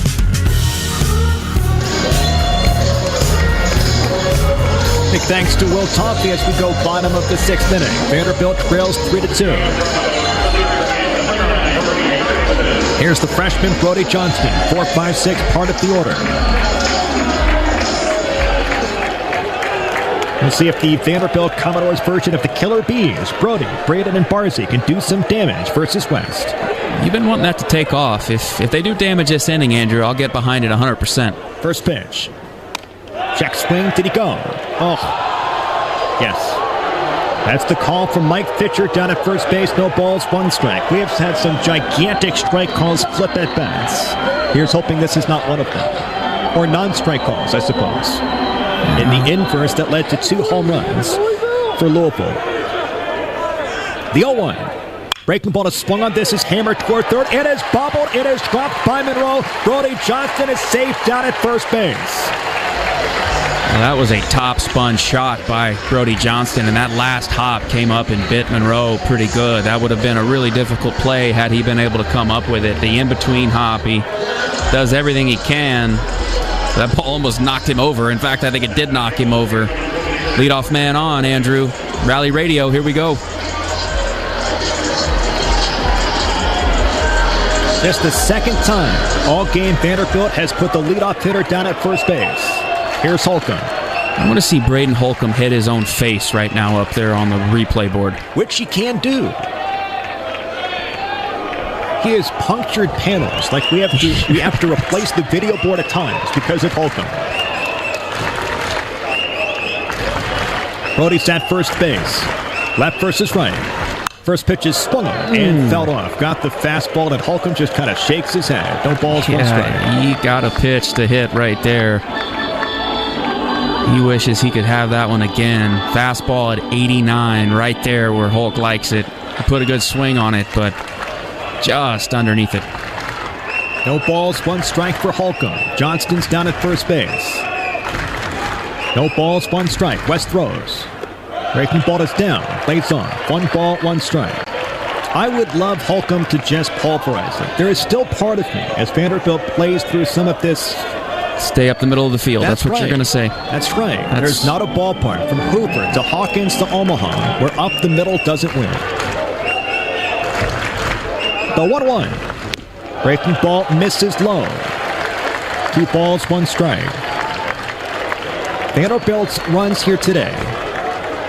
And Mike Mancini's play from second to home snapped a streak of 7 consecutive runs scored by Vanderbilt by a home run. The 2-1. Swing and a miss out in front of an off-speed pitch. The changeup, 2 balls, 2 strikes. That's from Ole Miss to Wright State. First, Vanderbilt scored 10 on 13 singles versus Tennessee. Tip your cap if you're Holcomb. That was a good changeup. 2-1 from West. Get back in there and find your pitch. The pitch. Outside, what it take. 3 balls, 2 strikes. Hey. Fastball at 90. Finally works out for us on that outside corner, Andrew. So a 2-run bomb is on its way.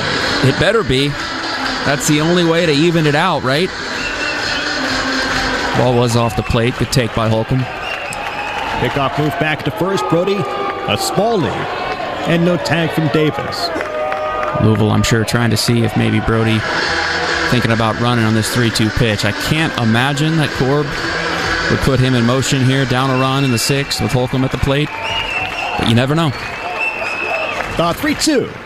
That's swung up. There's a chopper toward third. It's going to get through. It's a base hit. Johnston goes to second base. It is bobbled. Brody Johnston's going to take off. Look out. There's the throw. It is played. Holcomb goes to second.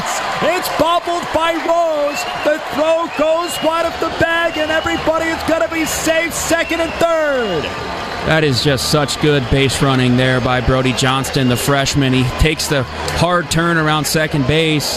As soon as he sees the bobble, he never fully shuts it down, and he does what Coach Corbin says. We talk about it all the time. He pops the clutch, Andrew, and gets on into third base, and Holcomb trails there into second base behind him, and you know that fires up Corbs because he talks about base running so much in training sessions, and that was textbook from Brody Johnston.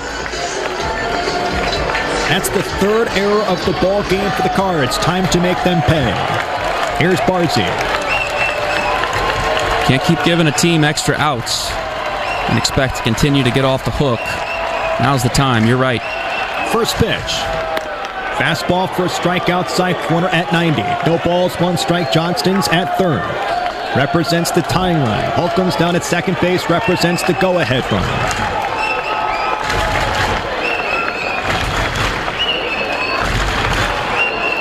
Left versus right. The 0-1 misses low. 1 ball, 1 strike. West had thrown an inning and 2/3 versus Vanderbilt between the Louisville game on May 6th in Louisville and here tonight. And then gives back-to-back base hits up to set up Vanderbilt here in the bottom of the 6th inning. The 1-1. Barzy swings, that is smashed, it is bobbled, it is dropped by Monroe. He steps, he throws to first. 5-3. That had the makings of just about everything. It turns into a somewhat mundane 5-3. Ray Monroe is having a tough time down there at third base. He has had some balls smashed his way over the last couple of frames for these Commodore hitters. Good job by Brody Johnston not getting doubled off there. Obviously, Monroe dropped the ball anyway. Unfortunate for Colin Barzy because he hit that ball as hard as you can hit a ball. It's like Rustin Rigdon. Yeah. I mean, at some point, one's got to fall in, Andrew. Too much tough luck you've hit into tonight. The baseball gods, they've got to even it out. Here's Pat Stun, left on left. First pitch, breaking ball is outside. 1 ball, no strikes. A tough matchup. Tough matchup for sure, left on left for Vasti, but this is a moment made for one of your senior leaders. 0 for 2 tonight. The 1-0. Breaking ball is off the plate. A base hit for Vastine, and he is so good going opposite way. Would score 2. Look at all of the space left side of the infield and down that left field line. Back-to-back seasons with 18 doubles, so many of them off the monster. The 2-0. Gets the strike call. Vastine takes a breath. 2 balls, 1 strike. Fastball outside corner. You were right. The shortstop shifted back over a little bit. There was about 30 yards between he and the third baseman, but now he moves into that hole. There's a breaking ball that goes low. Vanderbilt wanted a balk. Holcomb was back there begging for it. Nothing called by our 4 umpires here tonight. Brody Johnston at third wanted it. It should be 3 balls, 1 strike. The 3-1. Fastball for a strike outside corner, 3-2 on Vastine. I think West just rolled through that pitch previous, and that's what the Commodores were upset about. There was no pause, no coming set. Here we go. Payoff pitch, 1 down. West throws. Struck him out.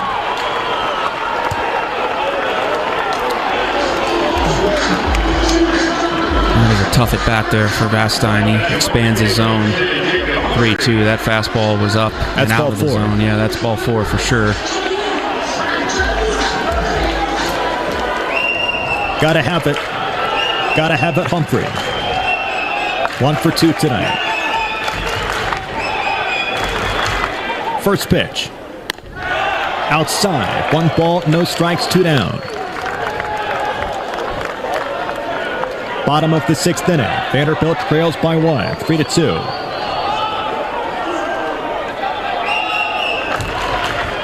Justin West versus Jacob Humphrey. The 1-0. Fouls it off. Got the fastball. 1 ball, 1 strike.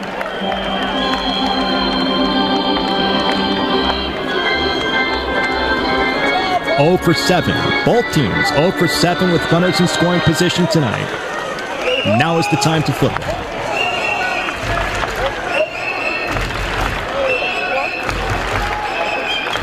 The 1-1. Outside. Good take. 2 balls, 1 strike. That's the changeup. A really good take there by Humphrey. The ball with some late fading life off the plate. I got to give it to our home plate umpire. He's been consistent out there all night long. 2 balls, 1 strike. 2 down. And the pitch. Drops in. 2 balls, 2 strikes. It's Brandon Cooper behind home plate. It's the second time that he's had this game. Had the Battle of the Barrel back on May 6th. 2 balls, 2 strikes, 2 down. Runners at second and third. And the pitch. Up and away. 3 balls, 2 strikes. Payoff pitch for Jacob Humphrey with Mike Mancini on deck. It's the junior from Paducah, Kentucky versus the senior out of Standish, Maine. 3-2, 2 down. Here's the pitch. That's swung on. This one is lifted to left field. Rose is wobbling but makes the catch. Vanderbilt is not going to make it easy on itself. 0 for 8 with runners in scoring position. They trail by 1. We go top 7. Back in just a couple of seconds after this on the Vanderbilt Sports Network from Learfield. Their jersey doesn't have a number. They don't hear the roar of the crowd after a goal or feel the anticipation as a ball sails through the net. And while they don't run bases, they do run routes every day. And the saves they make don't determine a game on the line, but a life on the line. For all the teams Vanderbilt Health supports, this is the most important one, their own. Be a part of the team that takes care of your team. No matter how you slice it, Nashville's favorite pizza is 5 Points Pizza. 5 Points Pizza is open 7 days a week for lunch and dinner in East and West Nashville with delicious weekday lunch and happy hour specials. Enjoy the lunch special combos of slices, salads, or garlic knots for as little as $11 on weekdays between 11 a.m. and 4 p.m. Can't enjoy hot pizza without a cold beer? Stop by between 2 and 6 p.m. on weekdays for any slice and any draft for just $8. To order, visit 5pointspizza.com. This is head coach Tim Corbin, and we are Vandy United. Learn more about Vandy United on vucommodores.com. Now, more Vanderbilt baseball.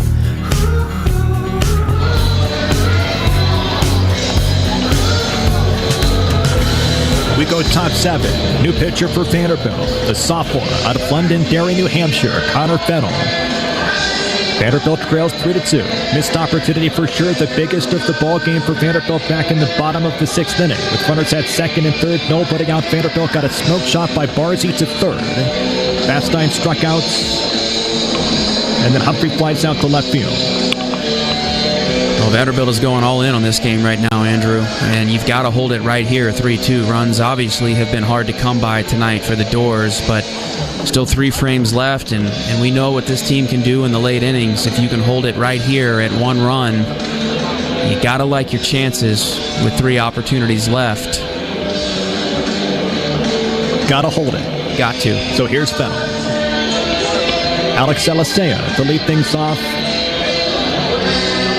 against this young man who's just been so electric for Vanderbilt. A special sophomore, the transfer from Dayton. SEC Pitcher of the Week versus Oldman. The kid at 6'1", with a fastball at 88, has done some damage. But here's his biggest frame. First pitch. Shows butt, pulls back. Oh. Well, 1 ball, no strikes. The 1-0. Fouls it off. 1 ball, 1 strike versus Alicea. 9-1-2 here for the Cards. This is the 12th time Vanderbilt and Louisville have played in the postseason. It's the first time since 2010 that it's been a regional matchup.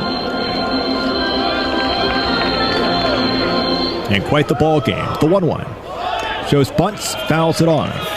1 ball, 2 strikes from Fennell versus Alicea, who tries to get on in front of Lucas Moore.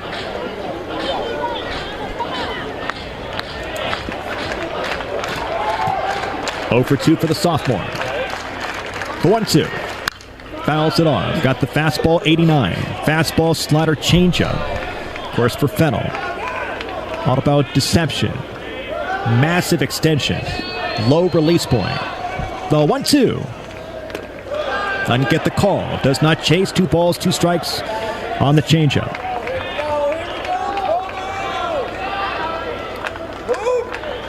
The 2-2. That swung on, hit toward the right side. It's a base hit for Alicea. 1 for 3 picked up by Humphrey. He throws. And it's picked up by Vastine at second base. I'll take your cap. Good at bat there by Alicea. Laid off a couple of tough pitches after he fell behind in the count. You can tell that thumb of his is barking. He's dealing with a little bit of a thumb injury, which is why you will probably only see him hit from the left side. He's a switch hitter. He's battling it that entire at-bat. Here's Moore. Right versus left. Pickoff move back to first.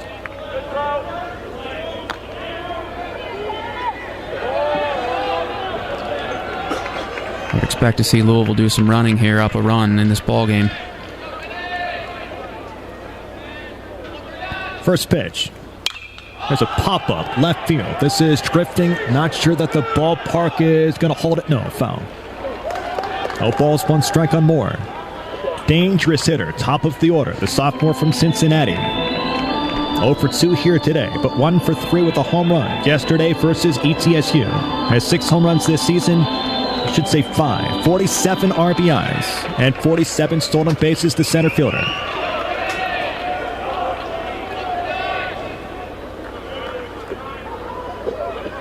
Pickoff move back to first, had him leaning, but he's safe. I'll say I definitely had thoughts of taking off on that pitch.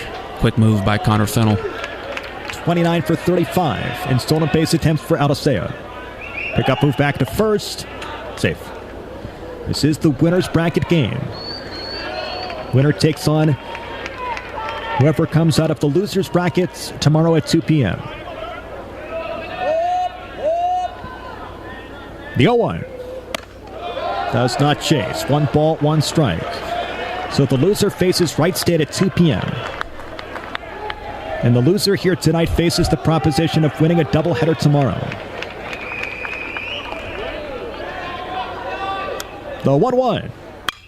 That one is swung on. This one is lifted to left field. Holcomb is at the track, makes the catch. Aldisea is going to think about tagging. Quite the throw by Holcomb. The step throw back to first base. He is safe. How about that from Rustin Rigdon? And Holcomb, the sophomore and the freshman. Pretty good arms. Look out for Aldisea still at first base. He is thinking about going again. 1 down. Great awareness by Braden Holcomb, knowing who your runner is on first base, and good communication by the infield, letting him know that he was tagging up, and that was an excellent throw-in to hold him at first base. Here's Klein. Right versus left. 1 down. Fennell from the stretch. He throws back to first base.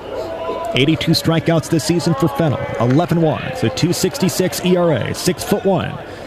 The skinny sophomore out of Londonderry, New Hampshire, who thinks he's Hercules in all of the good ways. Here's the pitch. Gets the called outside corner changeup. No balls, 1 strike from Cooper. 1 for 3 for Klein. A Soto shot back in the first inning after one of those close calls that didn't go Vanderbilt's way. Would have been strike 3 instead. Klein bounces back with a home run. Pickoff move back to first. Aldisea is safe. Well, JM talked about it. The Cards want to run. They lead the ACC in stolen bases.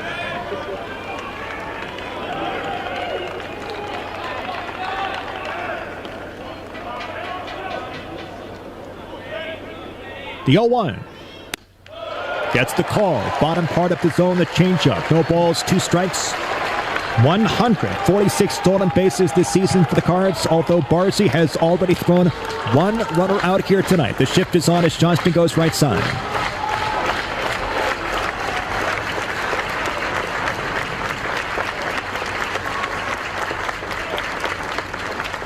The 0-2.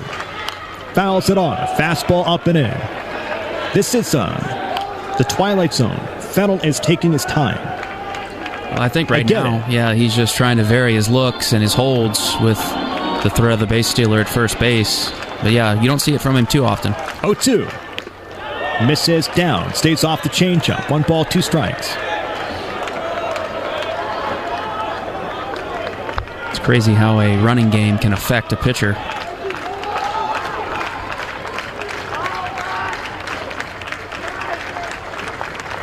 The 1-2.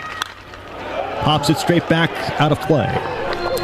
Now, Coach Corbin talked about in our pregame interview, JM, that in the postseason, your pleasure has to be greater than the pressure.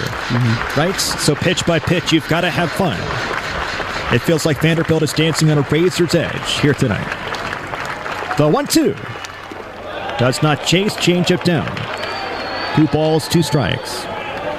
Even though you've been in these situations before, the temperature of these games just continues to rise the further you get into the postseason. Right versus left, the 2-2 from Fennell with a runner down at first base. And the sophomore throws. That's swung on, grounded back to Fennell. He goes to second. That's one. Rigdon spins to first. The scoop by Nelson. They got him. Riley Nelson. Oh, he plays spectacular defense at first base. What a stretch. What a scoop. And Vanderbilt spins two to get through the top of the 7th inning. Great job there by Connor Fennell, taking his time. That ball, all too often you'll see a pitcher throw it into center field, and he did lollipop it over there a little bit, bro. Adjustment, though, and then the scoop by Riley Nelson on the other end. Yeah, my bad. I've got to correct myself. That was not Rigdon on the throw. That was Brody Johnston with the shifts. So, we go bottom 7. Vanderbilt trails 3-2. Back after this on the Vanderbilt Sports Network from Learfield.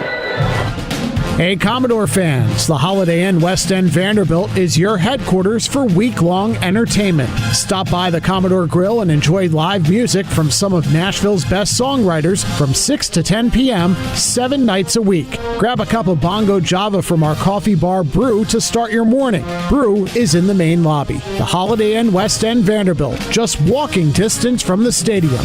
The game starts here. Vanderbilt Business offers degree and certificate programs designed to help you gain the knowledge, connections, and confidence to achieve your unique goals. We're committed to creating opportunities for you to discover, grow, and thrive at every stage of your career, whether you're just starting out or working your way to the C-suite. Let our dedicated staff and faculty help you take the next step in your professional journey. Visit vanderbiltbusiness.com/anchor down today. That's vanderbiltbusiness.com/anchor down. What's up, Commodore Nation? This is 2014 national champion Jason DeLay, and you're listening to Vanderbilt Baseball. She's gonna get down to California. She's gonna miss these country roads. Hawkins Field is on its feet. We go bottom 7. Winners bracket game, Vanderbilt versus Louisville. Winner to the regional final. Loser faces the proposition of a doubleheader tomorrow. West versus Mancini to start off the bottom of the 7th inning. Left versus left. First pitch.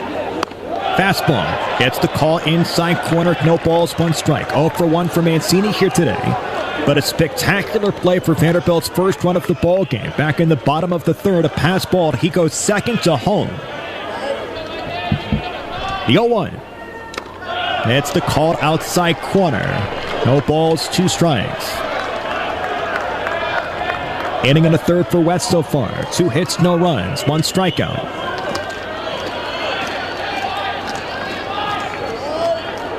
The 0-2. Struck him out. 1 down. Here's Rigdon. Well, once West gets ahead of you, he's going to nibble around the strike zone, that is for sure, and he flips off a sharp breaker there. Mancini expands his zone and chases 0-2. Again, just a tough matchup for the left-handed hitters with this kid in there, but Rustin Rigdon will flip him around to the other side of the plate for the first time in this regional. Correct? I think so. Believe so. 1 for 2 for Rigdon. First pitch. That's low. 1 ball, no strikes. It's a 6.83 ERA for Justin West, but 44 strikeouts, 17 walks. He has given up 4 home runs, 1 double this year in 29 innings.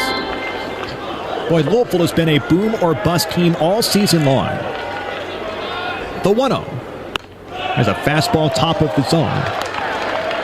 But they ripped off a bunch of losses after they beat Vanderbilt. They got dismissed at the ACC tournament in 1 game by Pittsburgh, 13-11. The 1-1. That's swung on. There's a ground ball back up the middle. Alicea gloves. He throws to first base. They got him 6-3. But they've got this potential in them. There's no doubt. And they've played well. 3-2. 2 down, bottom of the 7th inning for Austin. Man, that was a good play by Alicea there. Had Rigdon shaded a little bit towards the hole, so he had a long way to go for that ball. Got to it quickly. The speed that he's got out there. Got rid of the ball quickly, and time for R.J. Austin to start this thing up with 2 outs. 0 for 3 tonight. Here's the pitch. Breaking ball misses low. 1 ball, no strikes. These have typically not been the better matchups for RJ versus left-handers. But right now, who cares? Catch a barrel. Pick up a base hit.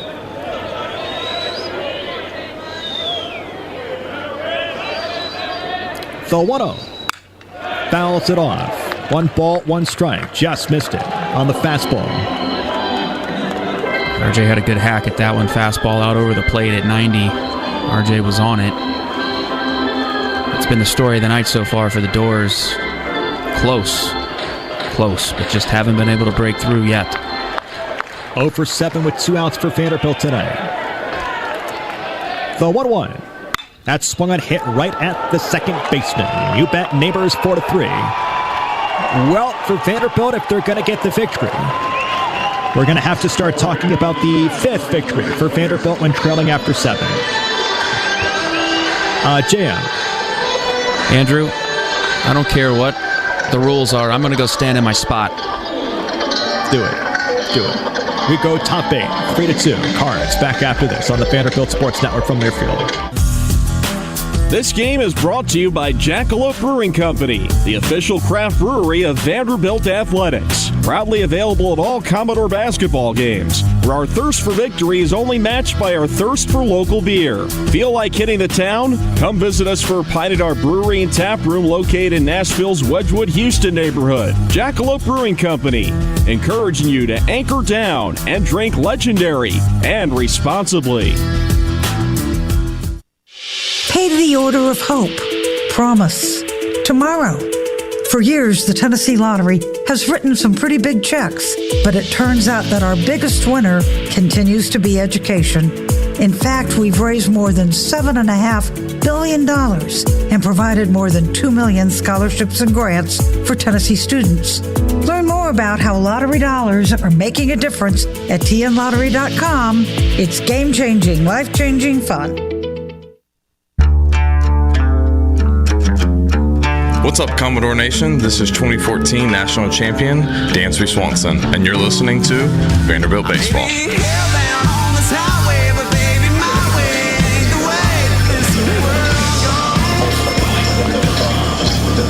Hey, don't forget to check out what's still available for premium seating at First Bank Stadium this fall. Limited space is left in the Commodore Club section of the new South End Zone. Go to VUCommodores.com to learn more.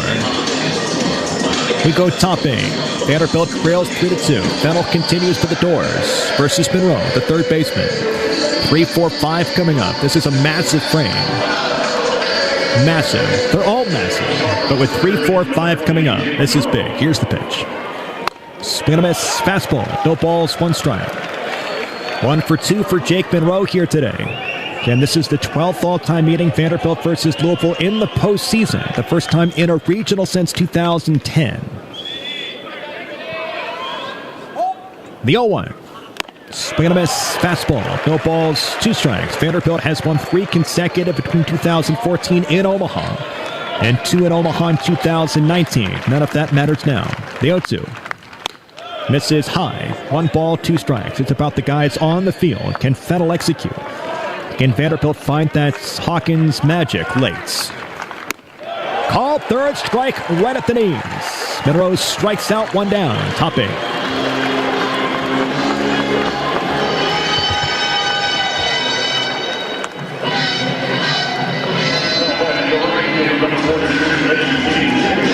Here's Eddie King Jr. 0 for 3 tonight. Perhaps water under the bridge, but Vanderbilt thought they tied this ball game up a couple of frames ago when a balk was not called according to Vanderbilt. There's a slider. Ooh. 1 ball, no strikes. If that hit him, I hope they would have called the chicken wing strike. The 1-0. Swing and a miss. 1 ball, 1 strike. Here on King. Right versus right. Runners at second and third. This was back in the 6th inning for Vanderbilt. It looked like a balk that was not called. That would have scored Johnston from third. There's a fastball up and away. 2 balls, 1 strike. It's been a tight strike zone. If nothing else here for Cooper, it has not changed. The 2-1. Outside corner. It misses. 3 balls, 1 strike. Right versus right for Fennell. with one down. Base is empty. Here's the pitch to King. That's swung on. This one is golfed toward left field. Get down. Get down. It is going to hit off the monster. It's picked up here by Holcomb. He steps. He throws to second base. It's going to get past Rigdon, but backed up by Nelson. It's a double with one down. Certainly wanted that one to stay off the monster and not carry. It did not. So it stays 3-2 here in the top of the 8th inning on the double. Boy, there have been some counts here tonight. And I'm not blaming Cooper. It's just there have been some remarkable borderline calls that a pitch or two later have turned into extra base hits.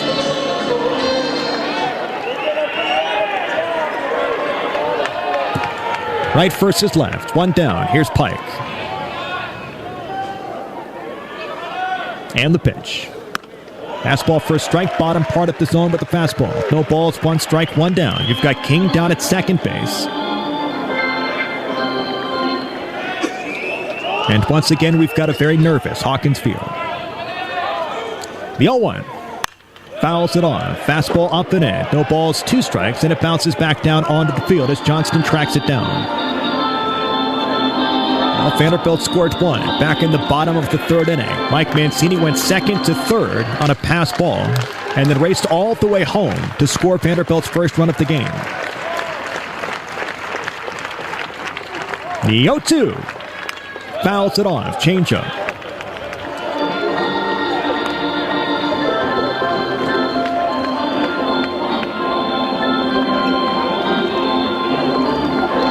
And then Jacob Humphrey scored back in the 5th inning for Vanderbilt.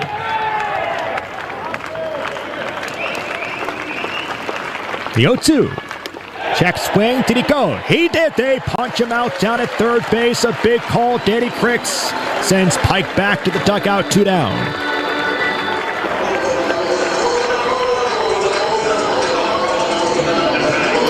Here comes Scott Brown. The talk with Vettel before Roseville hits. It's been a different story for Louisville. They've got 3 runs on 7 hits. One of them, a solo shot by Rose.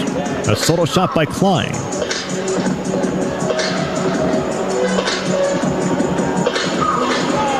And then Davis scored on an E6 from Vastine, which could have been an infield single. Awfully close, but they gave it an E6. And right now, that's the deciding run.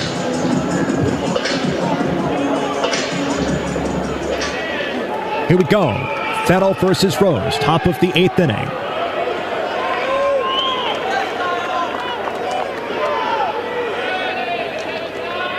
With 2 down, runner down at second base, right versus right.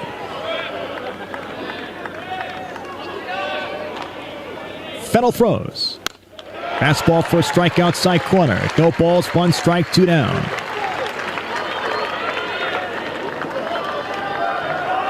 Rigdon holds the runner King down at second base. Everyone else is straight up.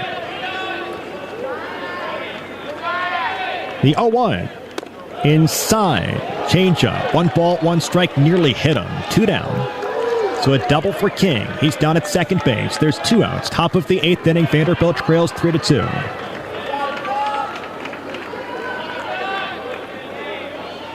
The 1-1.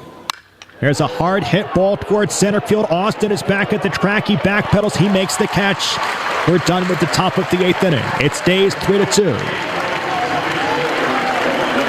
Well, this is when Vanderbilt came through 24 hours ago versus Wright States. We'll see if they can do it again. We go bottom of the 8th inning. Vanderbilt trails 3-2. Back after this on the Vanderbilt Sports Network from Learfield. Where can you find the Music City's hottest spots under one roof? At the Omni Nashville Hotel. This stunning luxury hotel offers the perfect blend of urban elegance with a vintage touch in the heart of downtown. Discover a variety of culinary delights at the award-winning Bob's Steak and Chop House. Authentic Southern cuisine and kitchen notes. Nashville's coolest honky-tonk bar lines. And grab your favorite cup of joe at Bongo Java. Find your inner zen at one of downtown Nashville's only full-service salon and spas, the Mocara Spa. What are you waiting for? Your key to Music City, the Omni Nashville Hotel. Come see us soon. What's poppin', Nashville? I'm Amber. I'm Erica. And I'm Jennifer. And we are the Sisters of Colonel's Nashville Popcorn, located in East Nashville. We offer 14 plus delicious popcorn flavors, including our original Nashville hot popcorn. Ooh, spicy. We are a family-owned business with a deep love for the community. So when you come to Colonel's, you're treated like one of the family. Check out our story at colonelsnashville.com and view our products. We ship nationwide. If you love popcorn, you will love Colonel's Nashville Popcorn. Pop by and see us. Hey, this is Dominic Keegan, part of the 2019 and 2021 College World Series teams, and you're listening to Commodore Baseball on the Vanderbilt Sports Network.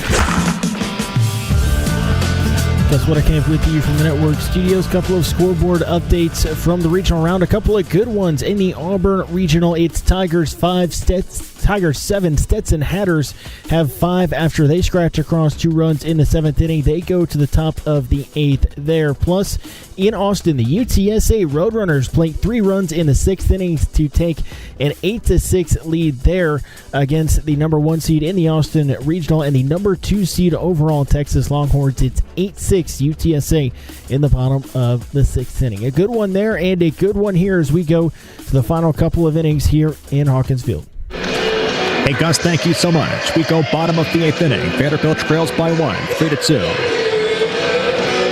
It was 3-1 in the bottom of the 8th inning yesterday. A solo shot by Mike Mancini and a 2-run shot by Nelson gave Vanderbilt a 4-3 victory. Nelson leads things off versus the new pitcher for the Cards here in this bottom of the 8th inning. It's Wyatt's Daniel Levitch, a 2.67 ERA with 43 strikeouts, 21 walks, and 2 saves in 27 innings here this season.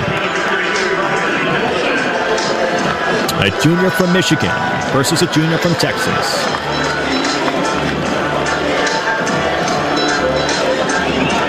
Oh for 3 for Nelson.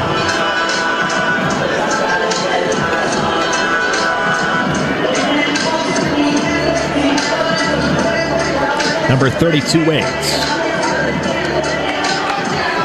Now takes a breath and climbs in from the left side. Left versus left. The shift is on for Vanderbilt's 3-spot hitter. First pitch. Misses low. 1 ball, no strikes. Can Vanderbilt make Daniel Levitch earn this one? Not chase out of the strike zone, which has been a little bit of a problem here today. The 1-0. Nelson swings. This one is flared toward the right side. It's caught. My word. So many times Nelson has threaded the needle on that shift. It is caught by Neighbors. Kind of feels like one of these games. Hopefully it changes with a super slugger swing from Brody Johnston, but so many times Vanderbilt has hit the ball pretty well and can't find some space. 2 runs on 4 hits for Vanderbilt. Here's Brody Johnston. They trail by 1, 3-2. Bottom of the 8th inning. Left versus right.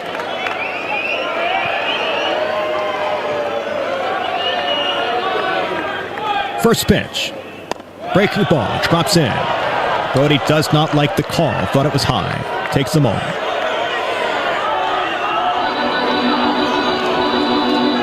.382 here at Hawkins Field on his side. No balls, 1 strike, 1 down. Here's the pitch to Johnston. Breaking ball is low. Does not chase. Good take by Brody, the freshman. 1 ball, 1 strike. He's 1 for 3 here today. And critically, stranded down at third base back in the 6th inning. The 1-1. That one is swung on. It's a tapper toward third. It's going to bounce. They're going to say fair or foul. They're going to say, oh no, my word. They're going to say fair or foul. What's the call? It's a foul ball. Okay. Very slow call by Brandon Cooper, but because that's happens in front of the bag down at third, it's Cooper that makes the call. I think it's foul. But now Coach Corbin comes to talk with Cooper.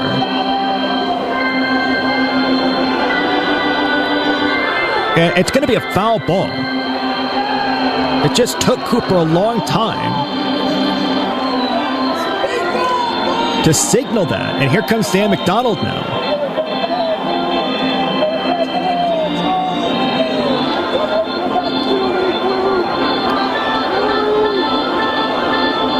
Yikes. One down. Brody Johnston goes back into the batter's box. I get that these calls are difficult. I don't empathize with umpires. I just want as much demonstrative calls as we can get for the benefit of everybody. 1 ball, 2 strikes on Brody. 1 down. Left versus right. Here's the pitch. Misses low. 2 balls, 2 strikes.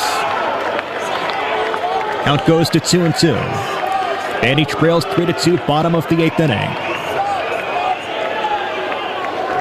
Just looking for base runners.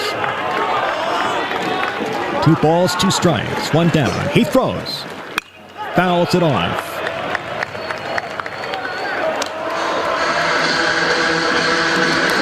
The all-freshman performer Brody Johnston out of Ottawa, Tennessee. Struts outside that right-handed batter's box. Hugs on the bill of his helmets. And gets set with 14 seconds left on the action clock. The 2-2. Breaking ball goes all the way to the backstop. Count goes to 3-2.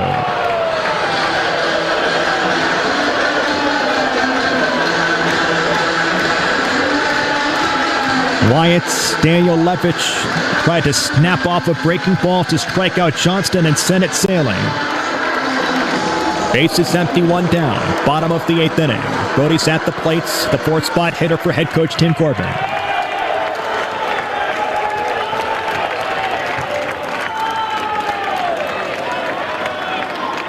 The 3-2. Struck him out. Changeup. Look, good pitch call. Brody's thinking fastball, breaking ball. You give him the changeup. Here comes Holcomb. 2 down.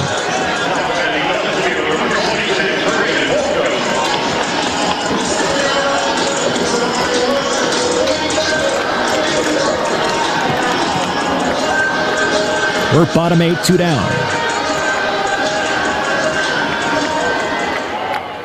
Left versus right. 1 for 3 for Holcomb today. Here's the pitch. Fastball for a strike. I know everybody wants the slug. I would take it. Tied the ball game in the bottom of the 8th inning. Goodness, I just want to put pressure on this defense. The 0-1. Breaking ball stays high. 1 ball, 1 strike. They've got 3 errors here tonight, and Vanderbilt has not cashed in.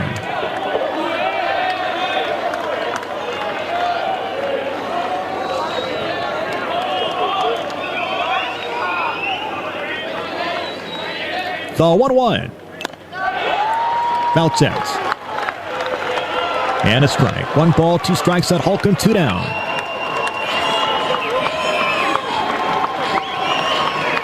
The sophomore, 6'4", taps home plate. Left versus right.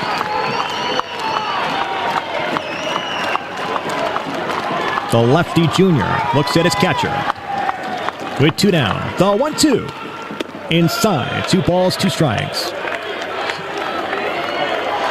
On deck is Barzy if we get there.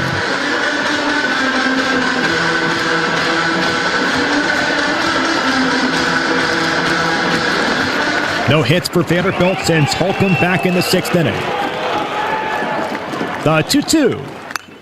Fouls it off, got the fastball and just missed it. Right back to the screen.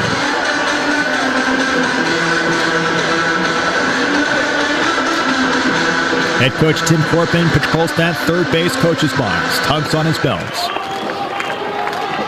No signs here, just up to his sophomore. 2 balls, 2 strikes, 2 down. And the pitch to Holcomb. That's swung on. This one is lifted to right field. This one has got some carry. Does it have enough juice? No! Up against the fence for King Jr. His shoulder up against the wall down that 330 line. Holcomb just missed it. Vanderbilt still has the 9th. But they've got to keep Louisville off the board. Oh, different nights, a little bit of breeze, you never know. Oh my. We go top 9 back after this on the Vanderbilt Sports Network from Learfield. At First Bank, we've always been Vandy fans, and now as the official bank of Vanderbilt Athletics, we're also teammates helping cheer on the Vandy boys together. This year, we're proud to add Commodore Pride to your wallet with our official Vanderbilt debit cards. Anchor down when you pay with the new Vanderbilt debit cards from First Bank. When 2 historic Tennessee teams join together, you get even more ways to bank on the doors. Bank local, get more. First Bank, member FDIC. The home plate stop is no ordinary celebration. It's an exclamation point, punctuating team records, key wins, and epic moments marked by Vanderbilt legends. It sends visitors to the exits and proud Commodores into a frenzy. Ford knows that strong traditions start with leadership, like Ford F-Series, America's best-selling trucks 48 years straight. Drive F-150, proud sponsor of the Commodores, at your Tennessee Ford dealer, based on 1977 to 2024 total sales. What's up? This is Kirk Casale, part of the 2011 College World Series team, and you're listening to Vanderbilt Baseball from Learfield. Now back to Andrew Allegretta.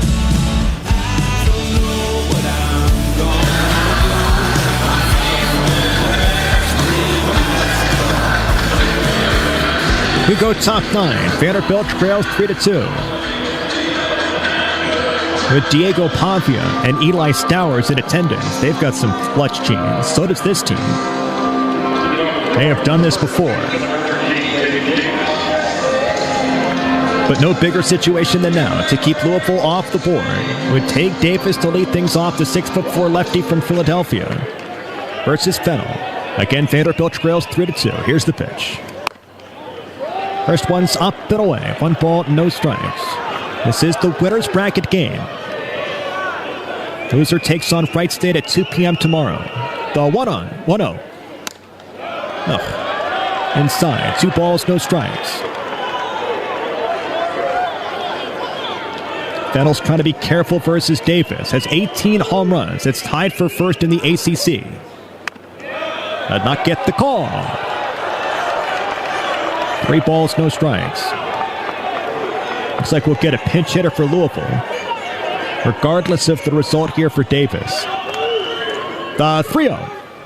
That one is a high fly ball. This is towards center field. Austin is drifting toward the track. He waits. There's no breeze. Makes the catch. 1 down. Attacks on 3-0 and flies out.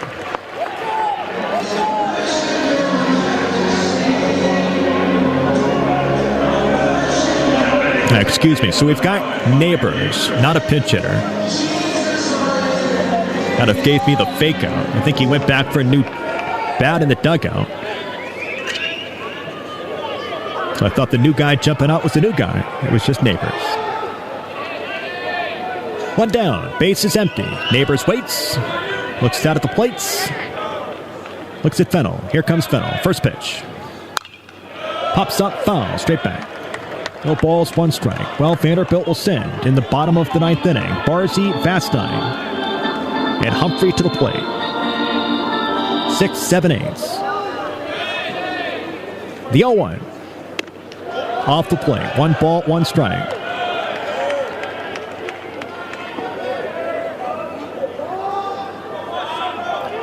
Right versus left with Neighbors. Base is empty. Vanderbilt trails 3-2. Top 9. Pitch.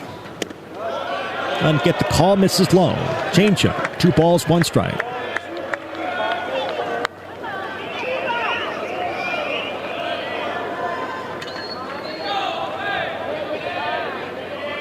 The 2-1. That one is popped up. This is shuttled left field. Here comes Holcomb. Waits. Lifts the glove. Makes the catch. 2 down. ESPN just showed a stat that said 37% of regional winners come through the bracket with a loss.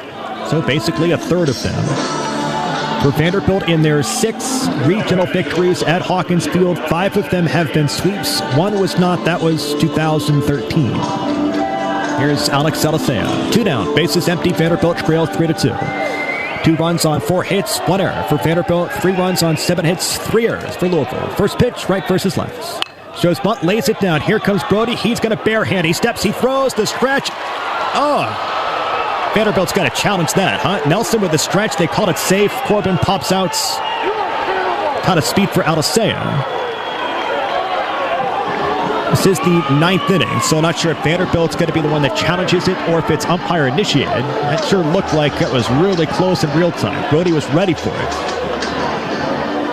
He may be safe.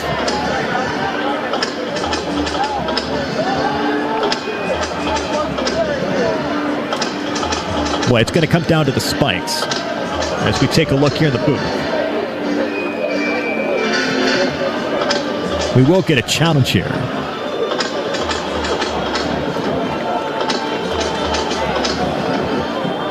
Or at least a review. Well, Vanderbilt had a massive one. Like times 10 go its way yesterday on the flip of the call from foul to fair for Nelson in the bottom of the 8th inning. Let's take another look here in the booth.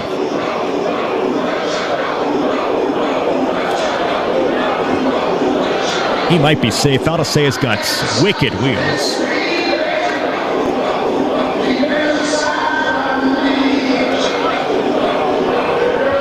I think the back spikes. His heel might be on the base as Nelson stretches and tries to bring it in.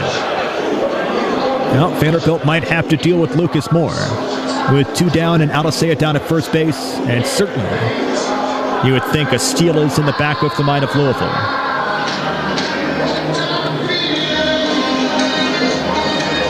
Oh, it's so hard to tell.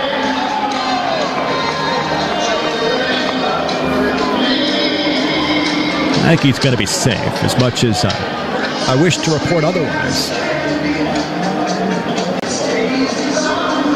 I mean, good bunt. Brody Johnston was ready for it, barehanded through to first base. Just has good wheels, does Aldacea. This whole team has got good speed. It's two teams that, obviously, we've seen these guys way too many times. And you just knew it as the brackets kind of turned over back on Monday. It might be Louisville. We thought they might spare us, but they did not. The selection committee. But it's two teams built somewhat the same. Incredible athleticism, good speed. There's some pop in there for sure. All right, let's see. Okay. No more challenges for Vanderbilt, but that was a must-try for the Doors.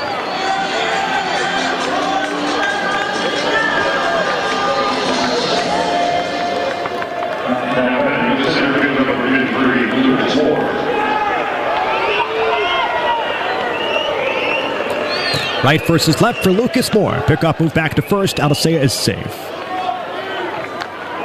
0 for 4, but this kid is brutally dangerous. One of the best players in the country, the sophomore from Cincinnati, Ohio. Here's the pitch. Runner goes. Here's Barzy, the throw down to second base. He is. Did he come off the bank? No. Aldacea is safe. So 2 down. Aldacea is down at second base. A base hit could balloon the advantage to 4-3. Or if Fennell can get through one of the most dangerous hitters in the country, Vanderbilt has a chance with Vastine, Barzy, and Humphrey all coming up in the bottom of the 9th inning.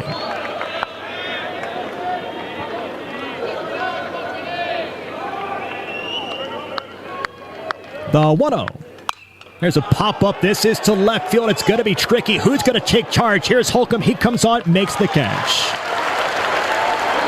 Well, if you're going to be the Cardiac Commodores, now's the time to live up to the moniker. Bottom of the 9th inning. 3-2. Winners bracket, Nashville Regional, the #1 overall seed, on the ropes. This is not an elimination game, but boy is it huge. Back in just a couple of seconds after this on the Vanderbilt Sports Network from Learfield. Some people like A and others like B. At BMW, we prefer X, like the dynamic X3 designed for ultimate exploration, the X5 with effortless precision and performance, or the X7 where comfort meets a commanding presence. All proudly assembled in BMW's largest plant worldwide in Spartanburg, South Carolina. For those who demand more from every mile, BMW, the ultimate driving machine.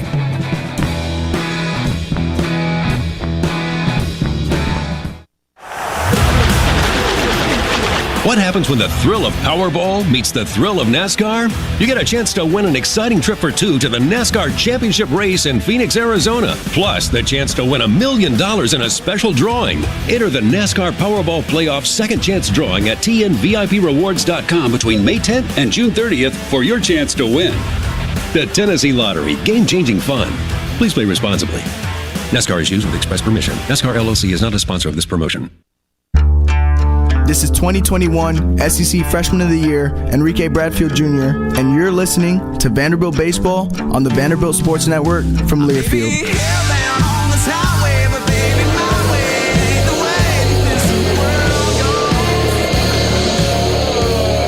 We go bottom 9. Andrew Alacuddick here in the booth. Vanderbilt trails 3-2. Winner's bracket. Winner plays at 8 p.m. tomorrow. Loser plays at 2 p.m. versus Wright State with their season on the line. New pitcher Jake Schweitzer. 2 saves this season. Vanderbilt was his second. He faced Mancini, struck him out. Rigdon got him to ground out. Austin to fly out. This time he faces Barzy to start things off. He's a freshman from Louisville. He'll face the sophomore from Naperville, Illinois. Vanderbilt trails by 1. One swing could tie the game. But for Vanderbilt, build the threats, build the tension, build the pressure any way you can. If it's a home run, great. If it's a base hit, fine. If it's a walk, that works too. Base runners, pressure, add doubt to the cards here in the bottom of the 9th inning.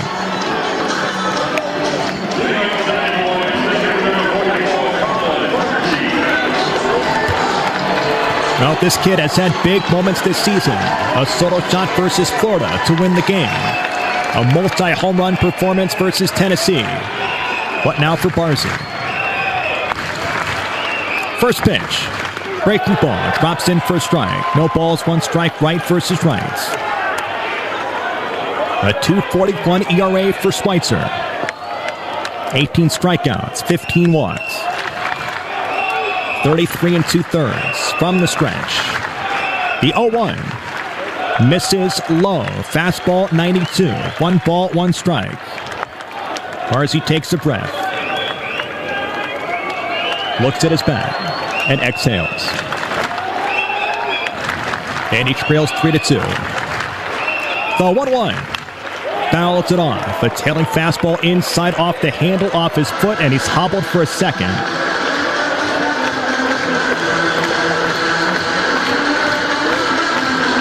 Well, Vanderbilt has a grand total of 4 victories this season when trailing after 8 innings.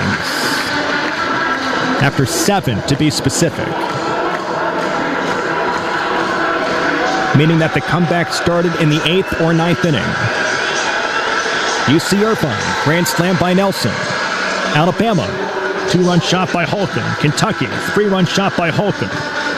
Wright State, the 2-run shots by Nelson. Perhaps the most difficult challenge of them all.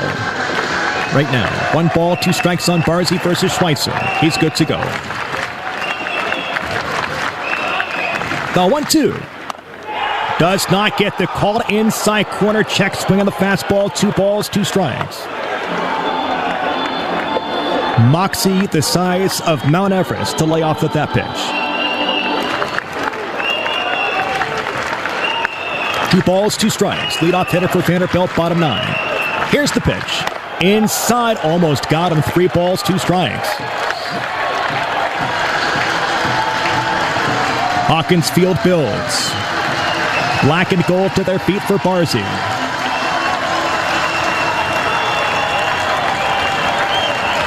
The payoff pitch. Inside, it got him. It's a hit by pitch. Barzy goes down to first base. R.J. Hamilton on the top step, ready to go. Though Vanderbilt's going to lose its catcher, its starting catcher, Barzy. As Hamilton jogs down to first base, the Hoover, Alabama native, the sophomore, takes over for Vanderbilt's starting catcher, the 6'3" sophomore from Naperville, gets the hit by pitch, and Vanderbilt puts a runner down at first base to start off the bottom of the 9th inning for Fast Time.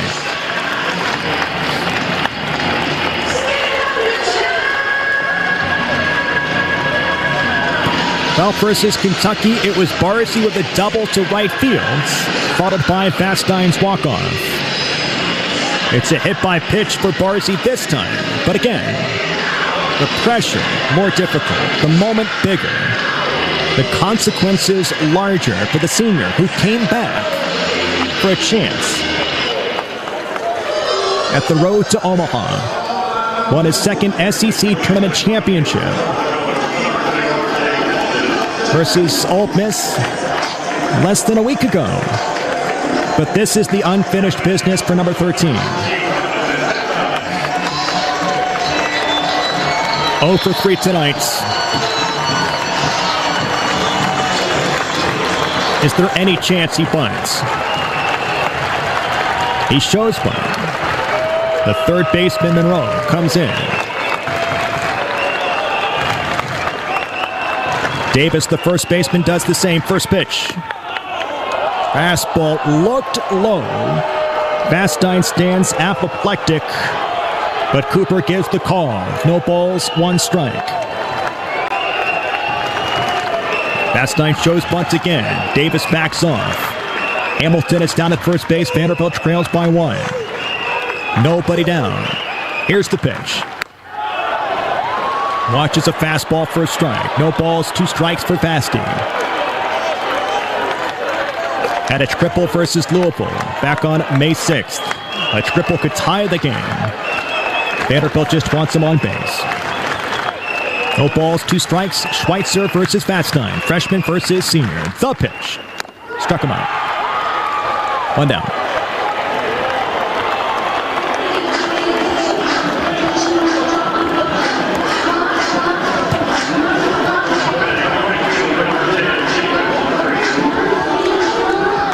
That brings us to Jacob Humphrey.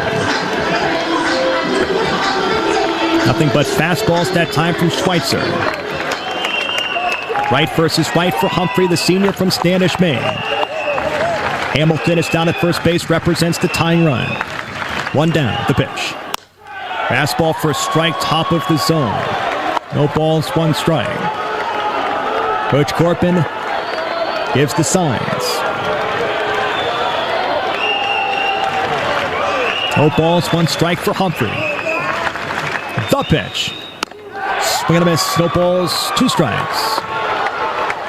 And Schweitzer starts to calm down a little bit. It's 5 consecutive strikes between Vastine and Humphrey. No balls, 2 strikes. Does he go back to the fastball versus the right fielder? He does. He struck him out.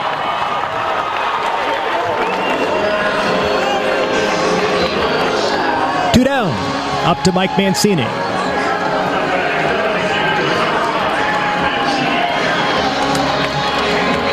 And the junior from Endwell author one more magic moment for Vanderbilt, or has the luck on the cardiac Commodores run a little bit too thin. Right versus left. Outfielders are deep. First pitch. Outside, 1 ball, no strikes. After 6 consecutive strikes, Mancini takes one out of the zone. Hit by pitch to Barzy. Hamilton, the pinch runner. Vanderbilt is down to its final outs in the winner's brackets of the Nashville Regional. The 1-0. Swing and a miss, attacks the fastball low. 1 ball, 1 strike. It's nothing but fastballs right now from Schweitzer.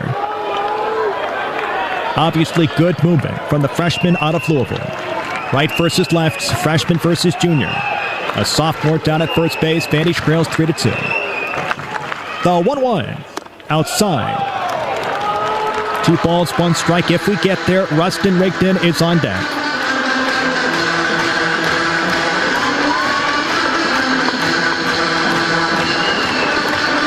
Just trying to get somebody down to second base. The 2-1.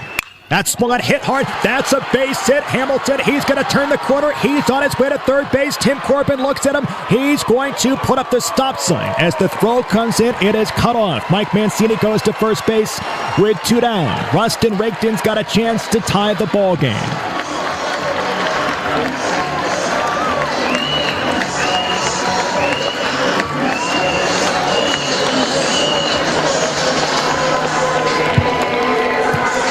in one of the biggest moments of the season for both teams. It's going to be a freshman versus a freshman.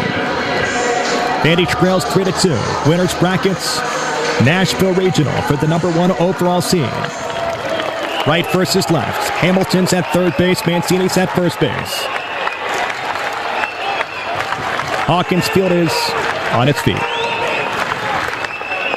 First pitch. Breaking ball is, oh no! Oh no!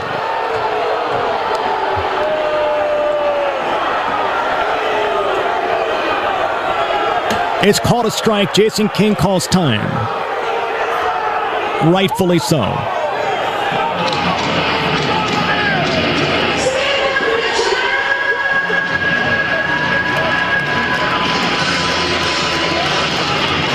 No balls, 1 strike on Rigdon.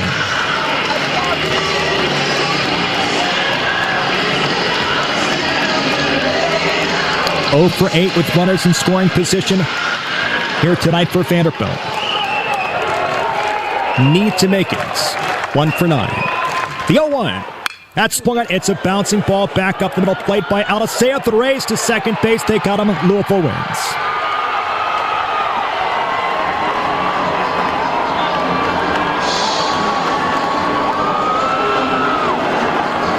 Final score 3-2. Vanderbilt plays tomorrow at 2 p.m. Back in just a couple of seconds after this on the Vanderbilt Sports Network from Learfield.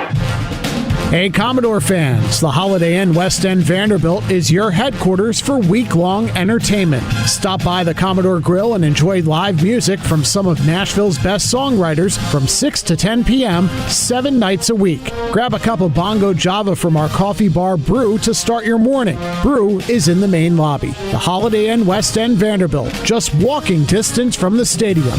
The game starts here. Their jersey doesn't have a number. They don't hear the roar of the crowd after a goal or feel the anticipation as a ball sails through the net. And while they don't run bases, they do run routes every day. And the saves they make don't determine a game on the line, but a life on the line. For all the teams Vanderbilt Health supports, this is the most important one, their own. Be a part of the team that takes care of your team.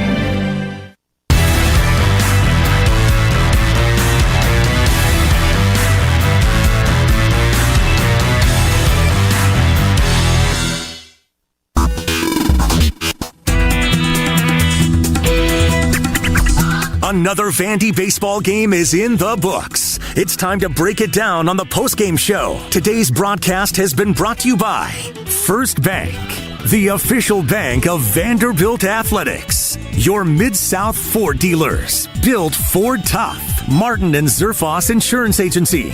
Martin and Zerfoss, the no-problem people. And by San Antonio